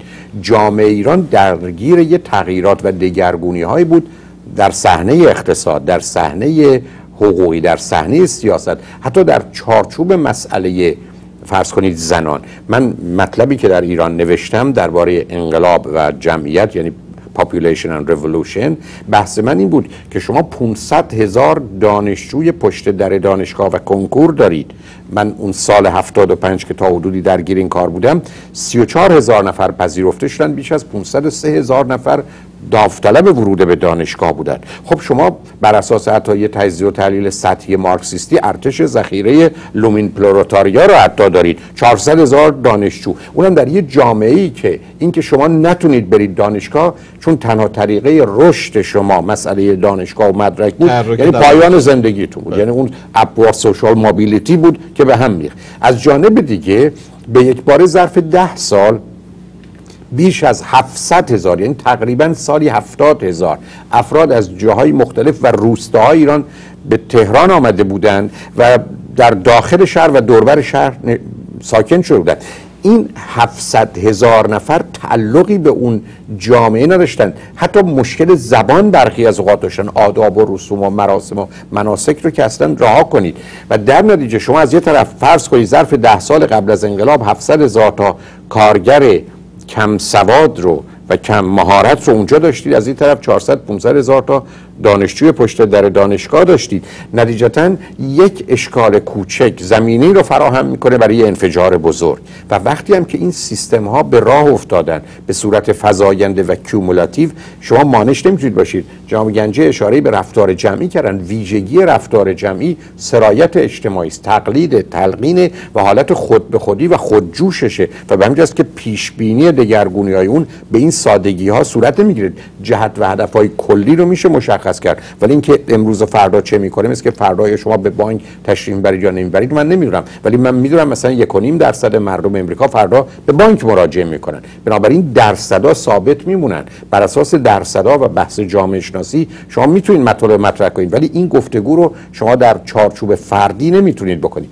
نتیجتاً برای اینکه پاسخ مشخصی داده باشم صحبت جناب گنجی رو هم بشنویم، من تصور میکنم ماجرای ایران بیش از همه اقتصادی بود. حتی یه بحثی وجود داره که وقتی که یه جامعه‌ای در حال حرکت، ببخشید دکتر، ماجرای ایران اقتصادی بود. عرض میکنم این نکته رو بخوام به همین اشاره کنم. شما وقتی نگاه میکنید به تئوری های مثل جی تئوری که درباره انقلاب ایران به عنوان تئوری انقلاب افزایش انتظاراته که من حتی در کتابم هم آوردم، البته به اختصار هست که لغت زمان انقلاب داره، راجبش هم خدمتتون عرض کردم. او حرفش این است که وقتی انتظارات یعنی اکسپکتیشن مردم هست و در این حال امکانات، خیلی از اوقات فاصله بین انتظارات و امکانات به حدی است که این شکاف قابل تحمله و وقتی که این انتظارات به دلیل قولها، وعده‌ها و یا تبلیغات خارج ناچار اوج میگیره و انتظارات زیاد میشه. سیستم امکانات وقتی که حتی حرکت عادی داشته باشه مشکلی به وجود نمیاره، اما یه ستبک اقتصادی، یه پسگردی اقتصادی پیدا بشه، این فقط حتی ثابت بمونه، شما به یک مرتبه شکاف غیر قابل تحمل دارید. و از سال در حقیقت 55 56 و بالاخره 57 شما با ستبک اقتصادی، مخصوصا به دلیل به هم ریختن ارتباطات اقتصادی که حتی تاثیرش بیش از مثلا افزایش غیبت یا بیکاری معمولا تو نظام اجتماعی اثر میذاره، روبرو هستید. بنابراین اگر یک کسی بخواد بگه، نمیشه گفت انقلاب ایران انقلاب ایدئولوژی بوده، توش از نظر من تردیدی نیست، ولی اون چیزی که وجود داره دگرگونی‌های اقتصادی که بعداً با خودش دگرگونی‌های سیاسی رو اصلاً همراه نداشت و بعداً ستبک اقتصادی 2-3 سال آخر از 54 ولی حتما 55 و 56 تا به 57 میرسه زمینه رو برای این شکاف فراهم کرد، مخصوصاً وقتی اختلالی در کار مبادلات اقتصادی داخلی پیدا شد و البته مسائل دیگری که در صحنه بین‌المللی وجود داشت شرایط رو برای اون وضعیت فراهم کرد. نتیجتاً ماجرای اختلاف میان مذهبدار یا مذهبی و لامذهب نبود که دیمخان مطرح کنه. ماجرا گفتگوی میان دو تا آدم مذهبی که دیدگاه و برداشت متفاوتی دارن نبود. داستان اقتصادی، سیاسی، حقوقی، اجتماعی، جوانان، کارگران، دانشجویان بود و اینا با اون لعاب ایدئولوژیک تونست چسبی رو به وجود بیاره که این افراد بتونن در یک کلیاتی، نه اینکه به وحدت برسن oneness، نه به اتحاد برسن یونیتی، بلکه به یک ائتلاف برسن coalition. یعنی فعلا در 2-3 تا است که در آخر کار این که شاه باید بره همه به نوعی در چند ماه آخر توافق میکنن و تکلیف کار معلومه که حالا شما با یه هدف مشخص ممکن روبرو هستید و ساختار حکومت هم در ایران برای همچین در حقیقت ترک خوردنی آماده بود یا آماده شد. بنابراین شما در اونجاست که درست مثل که تیری شلیک میشه دیگه، بعد از همه 5 ساعت و 10 ساعت و 5 سال گفتگو و بحث من و شما با یه گلوله جنگ حالا آغاز میشه. این چه اتفاق میفته موضوع بعدیشه. آقای گنجی نظر شما رو میخواستم. والا خوشبختانه ما خیلی نظراتمون با جناب آقای دکتر هولاکویی مشترکه. شاید از نظر شما که دوست دارید یک بحثی در بگیره مثبت نباشه، ولی منم فرمایشات ایشون رو تایید میکنم. چند تا نکته رو اضافه میکنم در توضیح همون نکات. ببینید، نکته اول این بودش که شاه یک حکومت استبدادی داشت و این حکومت استبدادی شاه رفته به یک نوع سلطانیسم، حکومت فردی مطلقه رسید که مطلقا حرف احد الناسی رو گوش نمیکرد شاه و خودش تصمیم گیری های فردی میکرد به طور مطلق. یه دفعه امروز تشخیص میداد 2 تا حزب کشور که 2 تاش هم حکومتی بود رو تعطیل میکرد، میگفت از امروز حزب رستاخیزه. تو همون جلسه ای هم که اینو اعلام میکرد همونجا هم میگفت آقای هویدا الان رئیس این حزب میذاریم، همه هم بیان عضو این بشن، هر کم نمیخواد بیاد پاسپورت بگیره و بره. یک نظام استبدادی کاملا فردی تمام عیار که همه چیز به شاه وضع شد. اینکه شریعتی رو بهش اجازه بدن سخنرانی بکنه یا نه از شاه میپرسیدن، اینکه فلسفی رو اجازه بهش بدن سخنرانی بکنه یا نکنه از شاه میپرسیدن و همینطور جزئیات دیگه. تمام اینا اسنادش منتشر شده هستش و میشه با سند دقیق با رفرنس دادش و اینا هست. یک نکته پس ما اینجا داریم حکومت مطلقه استبدادی فردی که تمام راه‌های اصلاح سیاسی رو از بالا بست شاه. از اون ور مخالفین این رژیم در پایین، روشنفکران و کل الیت رسیدن به این که این رژیم اصلاح ناپذیره. برای یک انقلاب این دوتا رو ما لازم داریم. در بالا رژیم سیاسی تمام راه‌های اصلاح سیاسی مسالمت آمیز رو ببنده، مسدود بکنه. در پایین کل مخالفین برسن به این دیسکورس که رژیم اصلاح ناپذیره. این دوتا درست شد در اون دهه 50. خب این یک سوی قضیه. سوی دیگه همون نکته است که جناب آقای دکتر هولاکویی بهش اشاره کردن و اینو تو جامعه شناسان اولین کسی که روش انگشت گذاشت توکویل بودش. توکویل میگه تو همون کتاب انقلاب فرانسه و رژیم پیش از آن اینو تئوریزش کرده. حرف توکویل این بود و بعد از اون جامعه شناسان بسیار این حرفو زدن که میگه انقلابات در زمانهایی صورت نمیگیره که مردم در شرایط فقر و بدبختی و فلاکت به سر میبرن، بلکه به عکس انقلابات در زمانی صورت میگیره که یک رژیمی در وضعیت اقتصادی خوبی قرار داره و بعد ما به تعبیری که آقای هولاکویی گفتن و با ترجمه دیگری با انفجار انتظارات روبرو میشیم.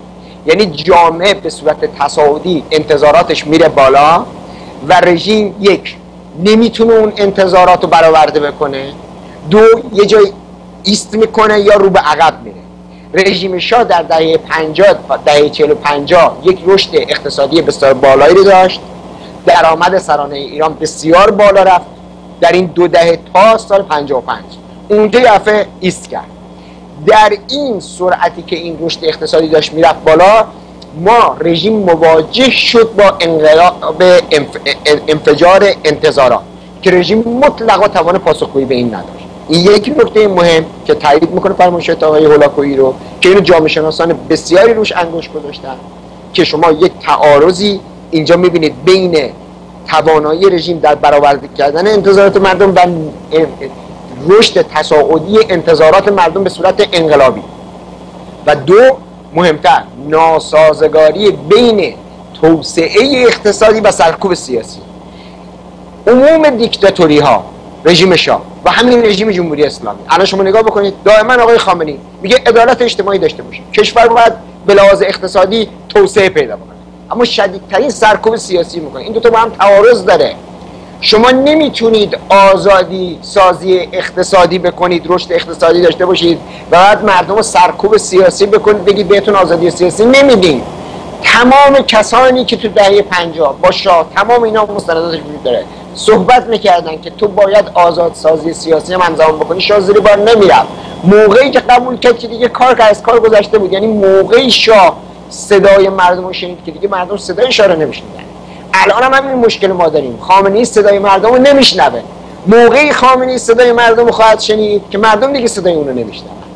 نمیتونید شما یه چنین انتظاری داشته باشید. مردم آزادی سیاسی میخواستن و شما نمیخواستین آزادی سیاسی رو اونا بده و موقعی خواست اینو بده و موقعی خواست بده که دیگه کار از کار گذشته بود و نمیشد. لذا شما خود اون پروژه توسعه اقتصادی که شما یک بازسازی اقتصادی دارید که درآمد سرانه رو میبرید بالا، رشد اقتصادی دارید، بخش خصوصی مستقل درست میشه. یعنی چی؟ یعنی بخش خصوصی یا خصوصی سازی یعنی بخش های مستقل از دولت درست میشه. اولین حوزه‌ای که شما میتونید بخش های مستقل از دولت درست کنید با لیبرالیزه کردن اقتصاده. شما وقتی اقتصاد لیبرالی را شروع میکنید بخش های مستقل از دولت شکل میگیره و بعد جامعه مدنی میخواد شکل بگیره، اون رژیم سیاسی نمیذاره، سرکوب میکنه این بخشو، این اجازه رو نمیده. کاری که الان چینی‌ها میکنه. چین الان دقیقاً از سال 1978 یعنی همون سال زمستانی که انقلاب ایران شروع شد تا الان یک رشد اقتصادی میانگین حدود 10%، دقیقش 9.9 که توی 33 ساله داشته، داره میکنه اقتصاد لیبرالی ولی سرکوب سیاسی هم میکنه، نمیخواد این آزادی سیاسی رو بده. رژیم شاه هم همین کارو میکرد. متشکرم آقای گنجی. این انفجار رو میداد. یعنی این تعارض شما نمیتونید بگید که تمدن بزرگ شاه این بود، بگید که من میخوام اقتصاد کشور رو پیشرفته بکنم، کشور شما رو بکنم اقتصاد 5 جهان، ولی از اون برم سرکوب سیاسی بکنم. این نشدنیه. متشکرم آقای گنجی. آقای دکتر هولاکویی، از اون چه که بر سرمون گذشته تا امروز و همه این حرف و حدیثا چی باید یاد بگیریم؟ خب شما من یه جایی بردید که حالا شاید کمی هم با جناب گنجی متفاوت باشم. من اصولا خیلی با تاریخ میونه‌ای ندارم، با وجودی که به هر حال به دلیل رشته و کارم یه مقدار باید بهش توجهی داشته باشم، چون واقعا معتقدم که حتی در خصوص انسانی که خیلی کمتر از جوامع امروز با گذشت زمان تغییر پیدا میکنه، اینکه ما از تاریخ بخوایم درس بگیریم فکر خوبیه، ولی باید انتخاب کنیم چی کار میخوایم بکنیم. یعنی بنده میتونم شما بیاد از انقلاب 57 بفرمایید یا انقلاب مشروطیت یا برید سراغ انقلاب کبیر فرانسه یا انقلاب روسیه، من به شما 20 جور درس متفاوت و متضاد میتونم بدم. پس بنابراین اون خیلی کمک نمیکنه و به همین جاست که گفتگوهای تاریخی رو در بیان مسائل خیلی کلی و یا بعد از اتفاق که بتونیم روابط رو تا حدودی بفهمیم میشه ازش استفاده کرد. تعمیمش با آینده مقدار کاریست که ما رو دچار اشکال میکنه. یعنی امروز مردم ایران در داخل، ایرانیان خارج از کشور، آنچه که در سطح جهانی در امروز اتفاقات توی 10 سال میفته که در گذشته تو ای بسا 10,000 سال میافتاد، دیگه به من شما اجازه نمیده که خیلی ببینیم گذشته چه کرد نکرد. پس من خیلی دنبال درس نیستم. و بعدم شما میدونید در تجزیه و تحلیل علمی ما قرار از 1000 تا و 10,000 تا و 100,000 تا و 1,000,000 تجربه قانون بسازیم و بعد قانون رو ببریم پیاده کنیم. الان اون چیزی که میتونم ازش بفهمم این است که در صحنه سیاسی یا در صحنه اقتصادی یا اجتماعی یا مسئله حقوق بشر یا آزادی‌ها و برابری‌ها ما الان کجاییم، فشارها و تنگناها کجاست، خطر کجاست. و به نظر من ما الان در یه شرایطی در جامعه ایران قرار گرفتیم که یه ساخت و آمادگی زیربنایی برای آشفتگی و به هم ریختگی و جنبش و اصلاحات و انقلاب وجود داره در تجزیه و تحلیل علمی. یه فشار و به اصطلاح گیر افتادن سیستم در زمینه مخصوصا اقتصادی و ایدئولوژی و بحران‌های سیاسی و بعدم سیاست بین‌المللی وجود داره و این دوتا وضعیت رو به یه مرحله کاملا انفجاری رسونده. و حالا برای که این دو قسمتی که در اصطلاح جامعه شناسی به عنوان structure conduciveness و structure strain میشناسیم که دوتا پایه هر بسیار جنبش اجتماعی و انقلاب و اصلاحات هست، مهم مسئله باورها و اعتقاداته. یعنی اینجاست که به اعتبار افراد و اون باور گروهی و جمعی در اینجا معنا پیدا میکنه و این اون چیزیست که باید فهمیدش الان کجاییم، چون اونه که بعدن زمینه رو برای عوامل جرقه یا پرسیپیتیتینگ فاکتور مهیا میکنه که در حقیقت در این شرایط آماده برای انفجار به دلیل باورها چه اتفاقاتی میفته و بعدن سمت و سوی اون جنبش و حرکت به کجا میره. اینجاست که من میتونم برای که جناب گنجی رو میخوام بشنوم، اینجاست که من میگم یک کسی باید همون گونه که ما در گذشته، البته حالا با راحتی و آسودگی چون میدونیم چه اتفاق افتاد، امروز رو ارزیابی کنیم. یعنی سیستم اقتصادی رو، سیستم سیاسی رو، سیستم حقوقی رو یا قانونی رو، نظام خانواده رو، نظام آموزش و پرورش رو، ماجرای دانشجویان و طبقه روشنفکر رو، طبقه متوسط رو، طبقه کارگر رو، برای یه جامعه مانند ایران مسئله زنان رو، وقتی که شما اینا رو اوضاع رو ارزیابی کنید، حالا میتونید یه قواعدی داشته باشید. بله، در اینجا فرهنگ ایران، جامعه ایران، گذشته ایران، تاریخ ایران حالا میتونه به شما بگه که انتظارات شما چی میتونه باشه یا اتفاقات شما چه میتونه باشه. ولی اینکه من بیام از آنچه که همکنون میگذره بخوام یه نتیجه گیری برای 5 سال و 50 سال بعد بکنم یا از 5000 سال یا 500 سال یا 50 سال قبل بخوام برای حالا نتیجه گیری بکنم، من فکر میکنم هم گرفتار میکنم، چون اونجا خیلی در حقیقت انتخابی است. من میتونم از انقلاب 57 بگم پس مثلا اگر شما جزو بخش حکومتی و دولتی باشید این کارو بکنید، مخالفین باشید این کارو بکنید. درست یک کسی میتونه از همون حادثه انقلاب 57 نتیجه عکس رو بگیره. مشخص من اینه که برای بیرون اومدن از این مخمسه چه باید کرد؟ کدام مخمسه؟ مخمسه ای که امروز جامعه ایران باهاش مواجه است، یعنی بختک جمهوری اسلامی که بر سر این جامعه. حالا شما چون این بحث رو دارید از جناب گنجی بپرسید که تخصصشون این است که چه باید کرد. من متاسفانه یا خوشبختانه طور که میدونید میتونم نظر داشته باشم که چه خبر است و احتمالاتش رو بگم، ولی اینکه چه باید کرد که یک کار فعال و کنشگر سیاسی یا آدم آگاهی، اونو بنده اونجا کم میارم. آقای گنجی شما بفرمایید. والا آقای دکتر هولاکویی خیلی لطف میکنم، بنده هیچ تخصصی ندارم و به حال بین من تو مقالات بسیار گفتم بین 3 تا مفهوم رو باید متمایز قائل بشیم. یک نوع فعال حقوق بشر داریم ما، یک نوع روشنفکر قلمرو عمومی داریم و یکی اپوزیسیون سیاسی. بنده خودم جزو اپوزیسیون سیاسی به این تعبیر نمیدونم. اپوزیسیون سیاسی یعنی گروهایی هستن که میخوان رژیم حاکم رو بیارن پایین، برن آلترناتیو هم بشینن جاش. من به عنوان یک روشنفکر، به عنوان یک فعال حقوق بشر فعالیت میکنم علیه این رژیم، به خاطر اینکه یک رژیم سرکوبگر استبدادی هستش، ناقض حقوق بشر هستش. و حالا تصویری که به نظرم میرسه چند نکته‌ای هستش که خدمت شما عرض میکنم. هیچ تخصصی هم نیست، صرفا به عنوان یک نظرات فهمیه که من از مطلب دارم و در خدمتتون عرض میکنم. ببینید نکته ای که رژیم الان گرفتار، همونطور که آقای دکتر هولاکویی فرمودن، انواع بحران هاست. یکیش بحران ایدئولوژیه، یعنی رژیم اون ایدئولوژی که داشته صدمه بسیار خورده و به هیچ وجه قادر به بازسازی ایدئولوژی خودش نیست. این یک بحران دوم بحران مشروعیته. رژیم مشروعیت خودش رو از دست داده و الان نمیتونه بازسازی مشروعیت برای خودش بکنه. یکی دیگه بحران ناکارآمدیه. رژیم با ناکارآمدی روبرو هستش. شما به همین نمونهش دولت احمدی نژاد به همین 6-7 سال اخیر نگاه بکنید. یک دولتی سر کاره که در همه زمینه‌ها ناکارآمده.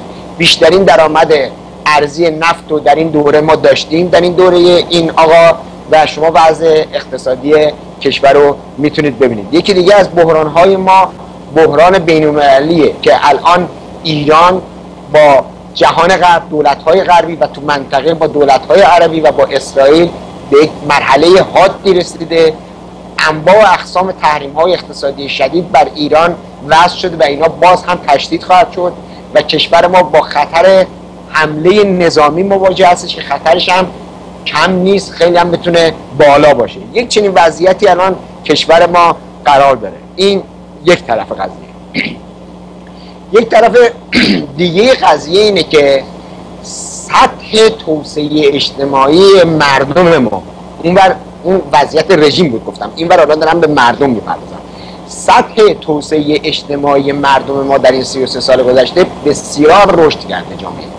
یعنی جامعه ما تعداد دانشجویانش به چند میلیون رسیده از چند صد هزار نفر و الان زنان ما اکثریت دانشجویان ما رو تشکیل میدن، اکثر فارغ التحصیلان ما رو تشکیل میدن و در حوزه‌های بسیار مختلف این زنان. یعنی از یک سو شما بالا رو ببینید که رژیم قوانین تبعیض‌آمیزی داره که ضد زنه، از این طرف دیگه شما مشاهده میکنید که این زنان مقاومت کردن، ایستادن جلوی این رژیم و تونستن رشد بکنن، رشد کردن، دانشگاه ها رو گرفتن، فیلم میسازن، تو عرصه کتاب هستن، تو عرصه رمان هستن، تو سینما هستن، فیلم میسازن، فیلماشون جایزه های بین‌المللی میگیره، تو همه عرصه ها حضور دارن. یعنی سطح توسعه اجتماعی ایران، یعنی مردم ایران در حیطه‌های مختلف رشد کرده و این سطح از توانایی رشد اجتماعی ایران این با این سطح رژیم سازگاری نداره. به تعبیر مثالی بزنم که بتونم حرفمو مراد خودم اگه بتونم بگم. شما یک بچه رو در نظر بگیرید که این بچه مثلا 3-4 ساله است. شما یک لباسی دوختید برای در قد و قامت اون بچه 3-4 ساله. اون بچه الان بزرگ شده 40 ساله. شما دیگه نمیتونید اون لباس بچه 3-4 ساله تنش کنید. اون بچه اون لباس بر تنش پارده نمیشه، دریده میشه. وضعی که جامعه ما داره الان اینجوریه. به یک تعبیر اون لباسی که در سال 57 دوخته شد به تن اون بچه مثلا 3-4 ساله بوده. این بچه الان بزرگ شده 40 ساله، 34 سال از این انقلاب گذشته. این جامعه از جوانب گوناگون رشد کرده، توسعه پیدا کرده. شما فقط به سینمای همین جامعه نگاه بکنید، به فیلم‌هایی که میسازن نگاه کنید. چند تا فیلم بعد از انقلاب جوایز بین‌المللی گرفتن و همینطور دارن میگیرن. به زنان این جامعه نگاه بکنید، به جنبش فمینیستی که اینا درست کردن نگاه بکنید. خب مقاومت داره میکنه جامعه. شما تو این جامعه نگاه بکنید، به زندانیانش نگاه کنید. از درون زندان‌های این رژیم نامه می‌نویسن علیه خامنه‌ای، ایستادگی دارن میکنن. افراد تو همون جامعه دارن مقاومت میکنن. شما هفته ای نیست که تو درون اون جامعه یک نامه علیه خامنه‌ای در نیاد. خب این تحولاتیه که تو این جامعه شده. جامعه داره مقاومت. اون لباس دریده شده، اون لباسی که جمهوری اسلامی دوخته بوده و علیه قد و قامت اون جامعه پاره شده. با وصله کاری، چلتیکی کردن درست بشون نیستش. این دو راه حل میتونه داشته باشه. ممنونم. من پس آقای دکتر هولاکویی، آقای دکتر هولاکویی، ایشون میگن این بچه 40 سالش شده دیگه اون لباسه بهش نمیخوره. این لباس مناسب رو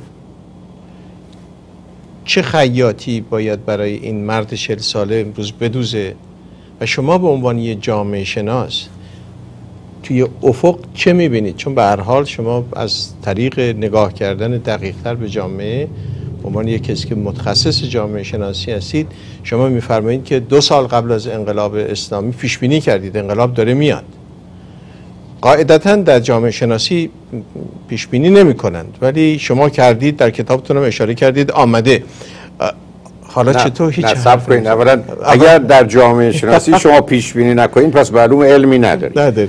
علم بزرگترین مشخصش این است که توانایی پیش بینی کنه. اگه نمیدونید پیش کنید پس بحث علمی ندارید.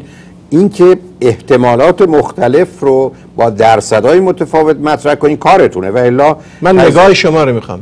نگاه، چون آخه چیزی گفتید بعدم این که فرمودید من 4 سال قبل از انقلاب 75 من کتابام نوشتم. پس دیگه بدتر شد. من خودمو در اختیار شما گذاشتم برای هر تیربارانی. من از اون من قصدم تیرباران نیست. نه مطمئنم شما محبت دارید، گلباران میکنید. خوشبختانه در خدمتتون هستم. اون چیزی که میخوام خدمتتون عرض کنم، من مطلبی که جناب گنجی فرمودن بهش بسیار موافقم. یعنی اصلا این جامعه نگاهش قابل مقایسه با گذشته نیست. یعنی من الان تجزیه و تحلیل جوونا و بچهای دانشجو رو به مراتب علمی‌تر و واقعی‌تر از تجزیه و تحلیل استادانی که در خدمتشون بودم و با هم همکار بودیم در اون زمان میبینم. پس بنابراین این دگرگونی پیدا شده. اشاره‌ای که به جنبش زنان و آگاهی و آزادی زنان از نظر ذهن و به هر حال زندگی خودشون میبینم چیزی نیست که بشه کارش کرد. اینکه چه خیاطی باید بدوزه، احتیاج شاید به خیاط نداریم، احتیاج به این داریم که بریم ببینیم این لباسایی که هست چه در زمینه اقتصادی، چه سیاسی، چه اجتماعی کدومش مناسب است و ذره ذره بپوشیم. خوشبختانه پولش هم داریم و ضمناً در بازار هم هست. به همین جاست که ما یه نگاه تازه‌ای داریم که در حقیقت در قرن 21 برای یه جامعه‌ای مانند ایران وقتی به موضوعهای اقتصادی یا سیاسی یا اجتماعی یا فرهنگی میرسید، هر کدوم از اینها اون یعنی مثل جوراب مناسبه، کفش مناسبه، کت شلوار مناسبه بالا اگر مرد باشه یا لباس مناسبه برای یه زن، اینا همه خوشبختانه فراهم است. درست مثل همه چیز انتخاب من و شماست. یعنی ما در دنیایی هستیم که وارد واقعا یک مغازه بزرگی شدیم، یکی از این کارت ها رو هم داریم و قرار است از وسط این 1000 قلمی که اونجاست 40 تاش رو که بهش احتیاج داریم انتخاب کنیم و در نتیجه فراهم است. تنها نکته‌ای که کاملا با جناب گنجی موافق هستم این است که اون چیزی که در گذشته داشتیم متوجه شدیم که مال الان نیست. هر جامعه دیگه هم بود به هر حال بعد از 30 سال 40 سال قرار نبود که آنچه که در گذشته استفاده کرده در دنیای با این همه تغییر و دگرگونی مناسبش باشه. بنابراین مسئله اصلی انتخاب لباس مناسبه. امیدوارم که در فرصت‌های بعدی که برامون پیش میاد مشخصات این لباس رو بیشتر پیدا بکنیم و برای من بسیار جالب بود هماهنگی دو شخصیت شرکت کننده در برنامه. کار من رو بسیار دشوار کرد و در بعضی موارد ناچار به تسلیم شدم، ولی به هر حال به گفتگوی جالبی بود، گفتگوی خوبی بود. من برای شما روز خوبی را آرزو میکنم جناب گنجی و همینطور برای شما. بعدا به دعوت دوستان عزیزم در شهر فرزنو روز 3 مارس شنبه در یه جلسه پرسش و پاسخ در اونجا حضور خواهم داشت و در خدمت دوستان خواهم بود. جناب دکتر خیلی محبت کردید که خوش آمدید. باز هم در خدمتتون خواهیم بود. جناب گنجی باز هم مزاحم شما خواهیم شد. خیلی تشکر میکنم از شما و جناب آقای دکتر هولاکویی و بینندگان عزیز. متشکرم. بینندگان عزیز، لبهاتون پر لبخند، دلهاتون شاد. باور کنید دکتر هولاکویی جمله منو یه جوری